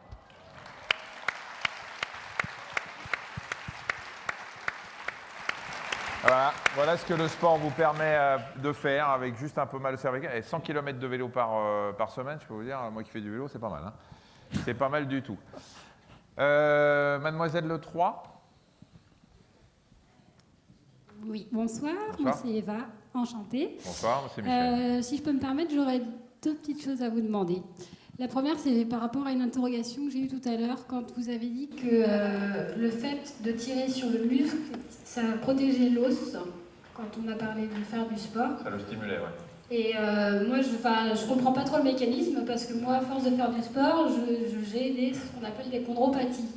Et donc, je m'abîme les os. Non, si c'est des chondropathies, vous abîmez le cartilage. Le cartilage. Oui, ce qui n'est pas pareil. Oui, mais c'est ce qui protège l'os, le cartilage, donc on l'abîme quand même. Oui, mais on n'a pas de... Le cartilage, c'est au sein de l'articulation. Il n'y a pas de muscle qui s'insère dessus. Le principe de ce qu'on expliquait tout à l'heure, l'os est en perpétuel renouvellement. Il y a des cellules qu'on appelle des cellules, des ostéoclastes, qui sont les cellules qui détruisent l'os, et on a des ostéoblastes qui construisent l'os. Et il y a un équilibre permanent durant toute sa vie. À partir d'un certain âge, notamment après la ménopause chez les dames, ce sont les destructeurs qui prennent le relais et qui font que l'os se fragilise. Et le fait de tirer avec les tendons, avec les muscles, le muscle qui ne sert pas directement sur l'os, mais par l'intermédiaire de tendons, fait que vous stimulez les cellules qui fabriquent l'os. Mais ce que vous expliquez, c'est-à-dire les problèmes d'articulation, c'est autre chose. C'est ça? Peut-être. Probablement. C'est effectivement complètement autre chose. Et ce qu'explique Eva, c'est qu'on rentre dans les éventuels effets indésirables liés à la pratique sportive, donc à la fois sur les tendons, possiblement sur le muscle, on peut faire des actions musculaires, et puis sur les articulations elles-mêmes. Une sursollicitation d'une articulation, ou bien pour des raisons qu'on n'a pas complètement élucidées. Il y a des gens qui ont des articulations qui sont plus fragiles, autrement dit, il y a des gens qui ont une tendance plus facile à développer de l'arthrose, et donc la chondropathie, c'est une forme qui évolue vers l'arthrose, eh bien, peuvent être favorisés par un exercice intense et répété, oui, bien sûr. L'hypersollicitation. On voit bien, il y a des sportifs de haut niveau, avec des sports assez traumatiques, eh bien, oui, il y a une dégradation articulaire qui apparaît au fil du temps, oui, bien sûr. Et la deuxième chose? Donc ça, c'est la partie sur laquelle... Et la deuxième chose, c'est pour le coach, c'est par rapport, quand on est tout cassé de partout, est-ce qu'on peut encore bouger autrement? Bien sûr. Oui, parce que voilà, c'est compliqué de trouver des solutions parfois quand on a mal au dos, mal au genou, mal au pied, que tout s'enchaîne. L'eau. C'est votre cas? Oui. Vous avez mal partout? 2 hernies discales, des cruralgies, sciatalgies, arthrose. Donc, c'est une encyclopédie. Et alors, justement, c'est intéressant parce qu'avec tout ça, d'accord, donc on peut encore faire quelque chose. Complètement, la piscine. Oui, voilà. Par la piscine, justement. La piscine. Non, c'est vrai qu'avec la piscine, que ce soit dans votre cas ou les personnes qui ont de l'arthrose ou autre, tout de suite vous allez démultiplier votre poids, ce qui va permettre d'évoluer naturellement sans exercer de pression sur les articulations. Donc au-delà de ça, après ça sera vraiment au cas par cas en fonction de vos capacités et de vos articulations. Mais l'eau, sans prendre de risque, vous allez pouvoir évoluer d'une façon presque globale. Il y a le vélo aussi, Dr Lenel, qui est un bon sport on l'a vu avec Marcel, mais le vélo, quand on a mal quelque part, ne sollicite pas en pression, à moins qu'on se mette à faire le mouvement tout de suite. Mais... Oui, le vélo est peu traumatisant, c'est-à-dire qu'il n'y a pas de Si on le compare par exemple à la course à pied, où à chaque pas, vous avez évidemment, il y a un petit traumatisme qui se produit quand l'ensemble de vos os et de vos articulations se posent sur le sol. Et dans le vélo, c'est un mouvement continu. Et en plus, c'est la selle qui porte quand même la majeure partie du poids. Et donc le vélo est un sport qu'on peut souvent faire avec des altérations sur certaines articulations, etc. quoi. Après, j'espère que ça va... Excuse-moi, Michel. Vas-y. Après, j'espère que ça va se démocratiser. Ça arrive en France. Alors, peut-être au PSG d'ailleurs. J'espère que ça va se démocratiser après. Aujourd'hui, il y a certains tapis de course qui permettent d'enlever la gravité avec un système de coque tout autour, coque flexible, et dans lequel ils vont retirer la gravité. Et donc, au lieu que vous pesiez par exemple 60 kg, ça va vous permettre d'arriver à un point de 15 kg. Ce qui va permettre pour les personnes qui ont des pressions sur des articulations ou autres, automatiquement d'évoluer sur 15 minutes, 30 minutes, 45 minutes ou 1 heure. Mais faites le vélo. Je sais pas Mais si c'est vous avez essentiellement, déjà essayé. aujourd'hui, c'est seulement axé sur la rééducation. Il vous fait mal le vélo aussi? Comment? Au niveau des genoux, ça fait mal? Normalement, le vélo, quand on a mal aux genoux, c'est un très bon sport parce que ça a tendance à lubrifier, à polir les articulations. Donc, Après, attention à la position sur votre vélo aussi. Attention à ne pas avoir le genou trop vers l'avant. D'accord? Quand vous serez ici, essayez d'avoir toujours cet axe-là. D'accord? Sinon, là, naturellement, le genou va prendre davantage de pression. Autre question, là, une. Oui, alors ma question concerne l'alimentation. Pour faire du sport, il faut s'alimenter et j'ai toujours pensé que le matin, il fallait faire le plein parce qu'on avait une grande journée à traverser, on avait besoin d'énergie. Et il y a quelques jours, j'ai entendu une étude américaine qui tentait à prouver le contraire. Alors, même si on ne peut pas faire confiance aux Américains qui nous ont exporté leurs usines à fabriquer les obèses, je voudrais savoir ce que vous en pensez. Quand faut-il se nourrir l'alimentation par rapport au sport? C'est une donnée qui est surtout connue pour tout ce qui est sport d'endurance. C'est qu'on a besoin effectivement d'énergie, surtout s'il s'agit d'un effort prolongé. Donc jusqu'ici, je ne connais pas l'étude américaine, donc je suis incapable de répondre dessus.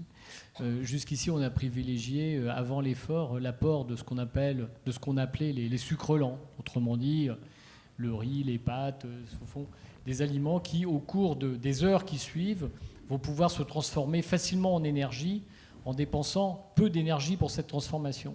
Parce qu'on peut aussi transformer des graisses en énergie, voire des protéines, mais c'est un processus qui est plus coûteux aussi en énergie. Or, l'énergie, on en a justement besoin pour faire son activité sportive.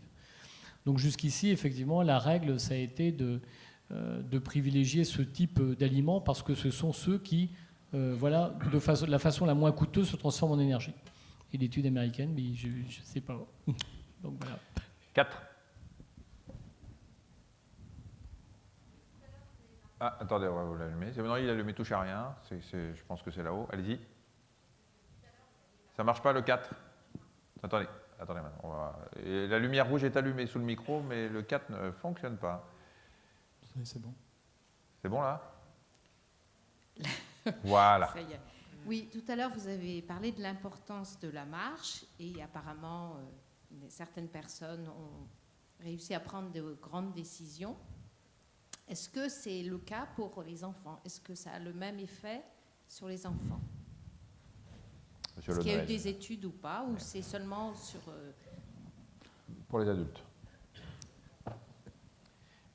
Jusqu'ici, c'est vrai que les études d'intervention privilégient plutôt alors je ne sais pas si Rigoton a des informations sur les enfants, mais privilégient plutôt l'action sur les adultes, parce qu'on connaît mieux, il est plus facile...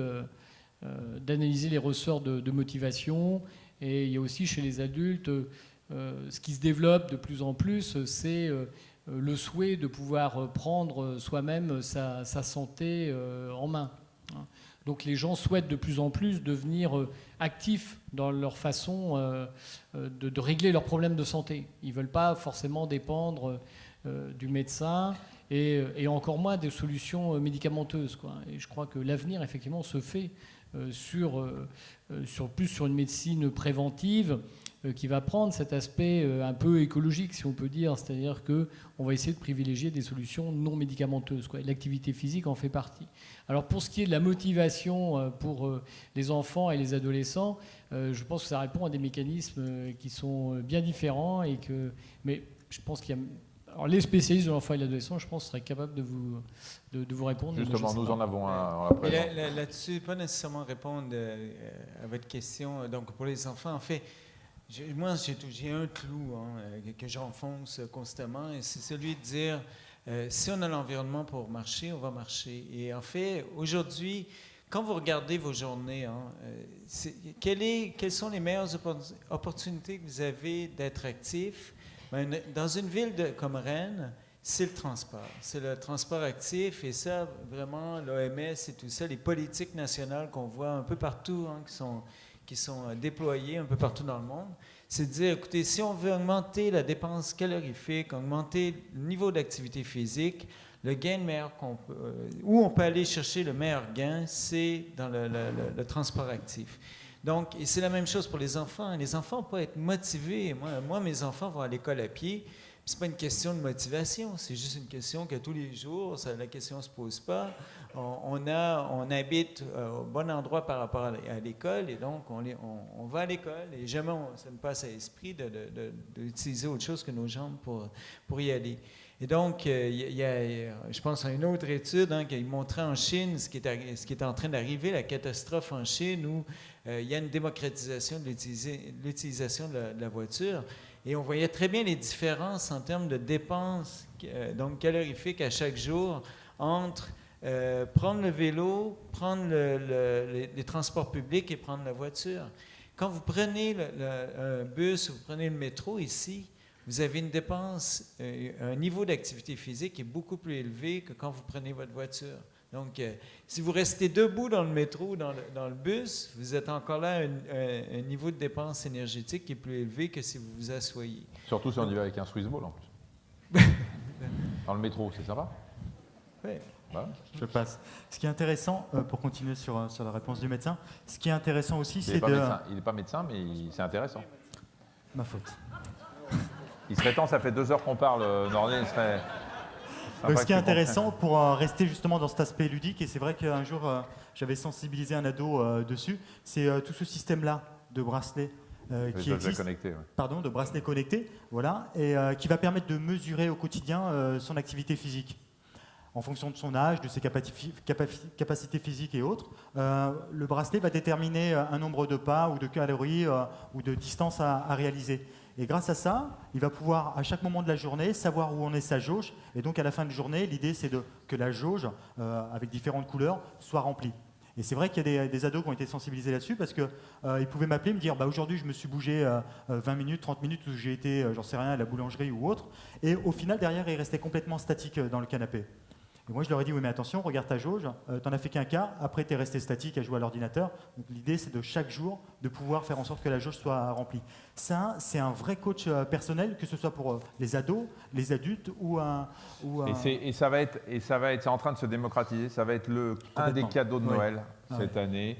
Les objets connectés, si vous devez faire un cadeau à un ado ou à un jeune, faites-le. Il y en a aussi GoSport, Decathlon. Oui, il y en a partout, voilà. Et ça devient, et il y en a ils viennent d'en lancer dans les grandes surfaces.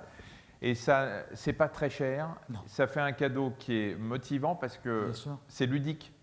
Si on vous dit, grâce à ça, c'est pour dommage. Je sais qu'Éric Breton n'avait pas l'air d'accord avec ses appareils, mais si on vous dit, il y a des études. Moi, j'ai lu des études qui prouvent que quand c'est ludique, ça motive. Mais il y a d'autres moyens de motiver les gens. Non, il y a d'autres moyens, mais bon, si déjà on fait un cadeau, on cherche toujours des cadeaux pour Noël, etc. Vous dites par exemple 6000 pas par jour, parce que finalement le vrai chiffre, même si c'est les minutes qui comptent, mais si vous faites 6000 pas par jour, c'est pas mal. Je peux vous assurer que quand vous avez ça au bras et qu'à la fin de la journée, vous rentrez chez vous, que vous êtes en bas de chez vous et que vous avez fait que 5000 pas, ça peut vous énerver. Et vous allez refaire le tour du pâté de maison pour arriver à vos 6000. Non, mais en plus, après, on se laisse c'est idiot, mais vous fixez un objectif.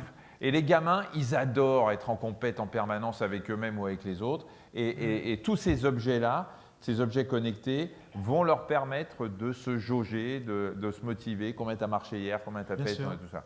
Et ça, c'est essentiel. Et en plus, on en parlera une autre fois, mais il va y avoir maintenant des plateformes Internet qui vont vous permettre d'analyser, d'avoir les courbes et de savoir exactement tout ce que ça peut vous apporter. La 2. Bonsoir. Attendez, parce que je leur dis... La 2. Vous avez des curseurs, je crois. Oui, bonsoir et merci donc pour cette soirée. Donc, arrivé à la cinquantaine, on a souvent les enfants qui grandissent. Donc on perd... Même avant, hein, oui, mais je ne sais pas si chez vous, ils ont grandi à partir de votre cinquantaine, mais... Je me doutais que vous alliez rebondir là-dessus. Voilà, ouais. Donc les enfants sont adultes et puis donc on leur vit et donc on perd quelquefois son travail, on a des difficultés dans la vie. Et donc je voulais savoir, donc avec de l'obésité, faut-il maigrir pour faire du sport ou faut-il... Ou est-ce que le sport fait maigrir? Voilà. Alors, le sport fait maigrir ou pas?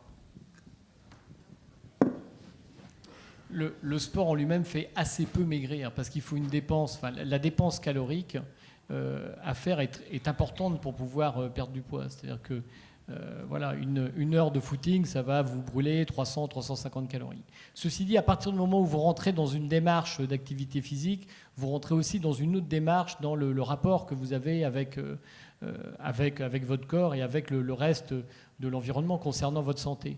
Et c'est en ça que c'est positif et qu'ensuite vous rentrez dans une démarche de baisse de poids qui va plus s'intéresser aux apports alimentaires, parce que il est plus performant si on veut perdre du poids, de s'intéresser à diminuer les entrées en quelque sorte, qu'à vouloir augmenter les sorties, c'est-à-dire par l'activité physique, quoi. Il faut mener une activité physique importante tout au long de la journée pour perdre du poids. Mais ça rentre dans une démarche générale. C'est par ce biais-là qu'il est intéressant de faire de l'activité physique. Et il n'est pas nécessaire, bien entendu, de perdre préalablement du poids pour engager une activité physique. Ouais.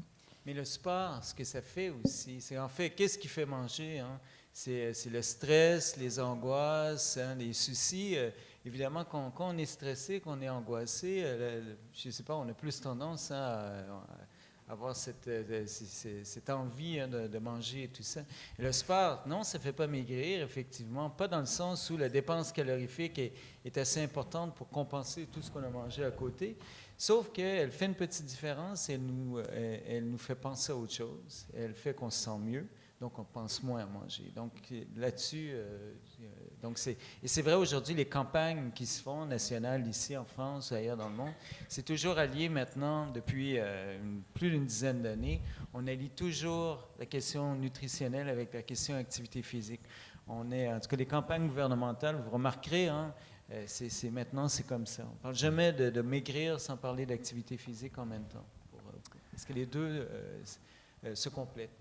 On prend une dernière question, la 4, vous avez quelqu'un? Oui. Dernière question, parce qu'il commence à se faire tard. Oui. Bonsoir. Bonsoir. Donc, pour répondre un peu aux questions du coach, il y a une activité physique qui, aujourd'hui, fonctionne bien en France, surtout en Bretagne, c'est la marche nordique. Donc, la marche nordique, en fait, je suis animateur, donc je ne sais pas pour défendre ma boutique, mais on a de l'échauffement, on a aussi quand même après à peu près 3/4 d'heure de marche en ayant une progression sur un trimestre, voire sur une année.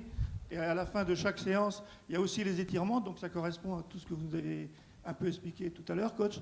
Et donc je pense que c'est une activité qui crée un lien social, parce que ça permet aux gens de se rencontrer, de se connaître et faire une activité à leur portée.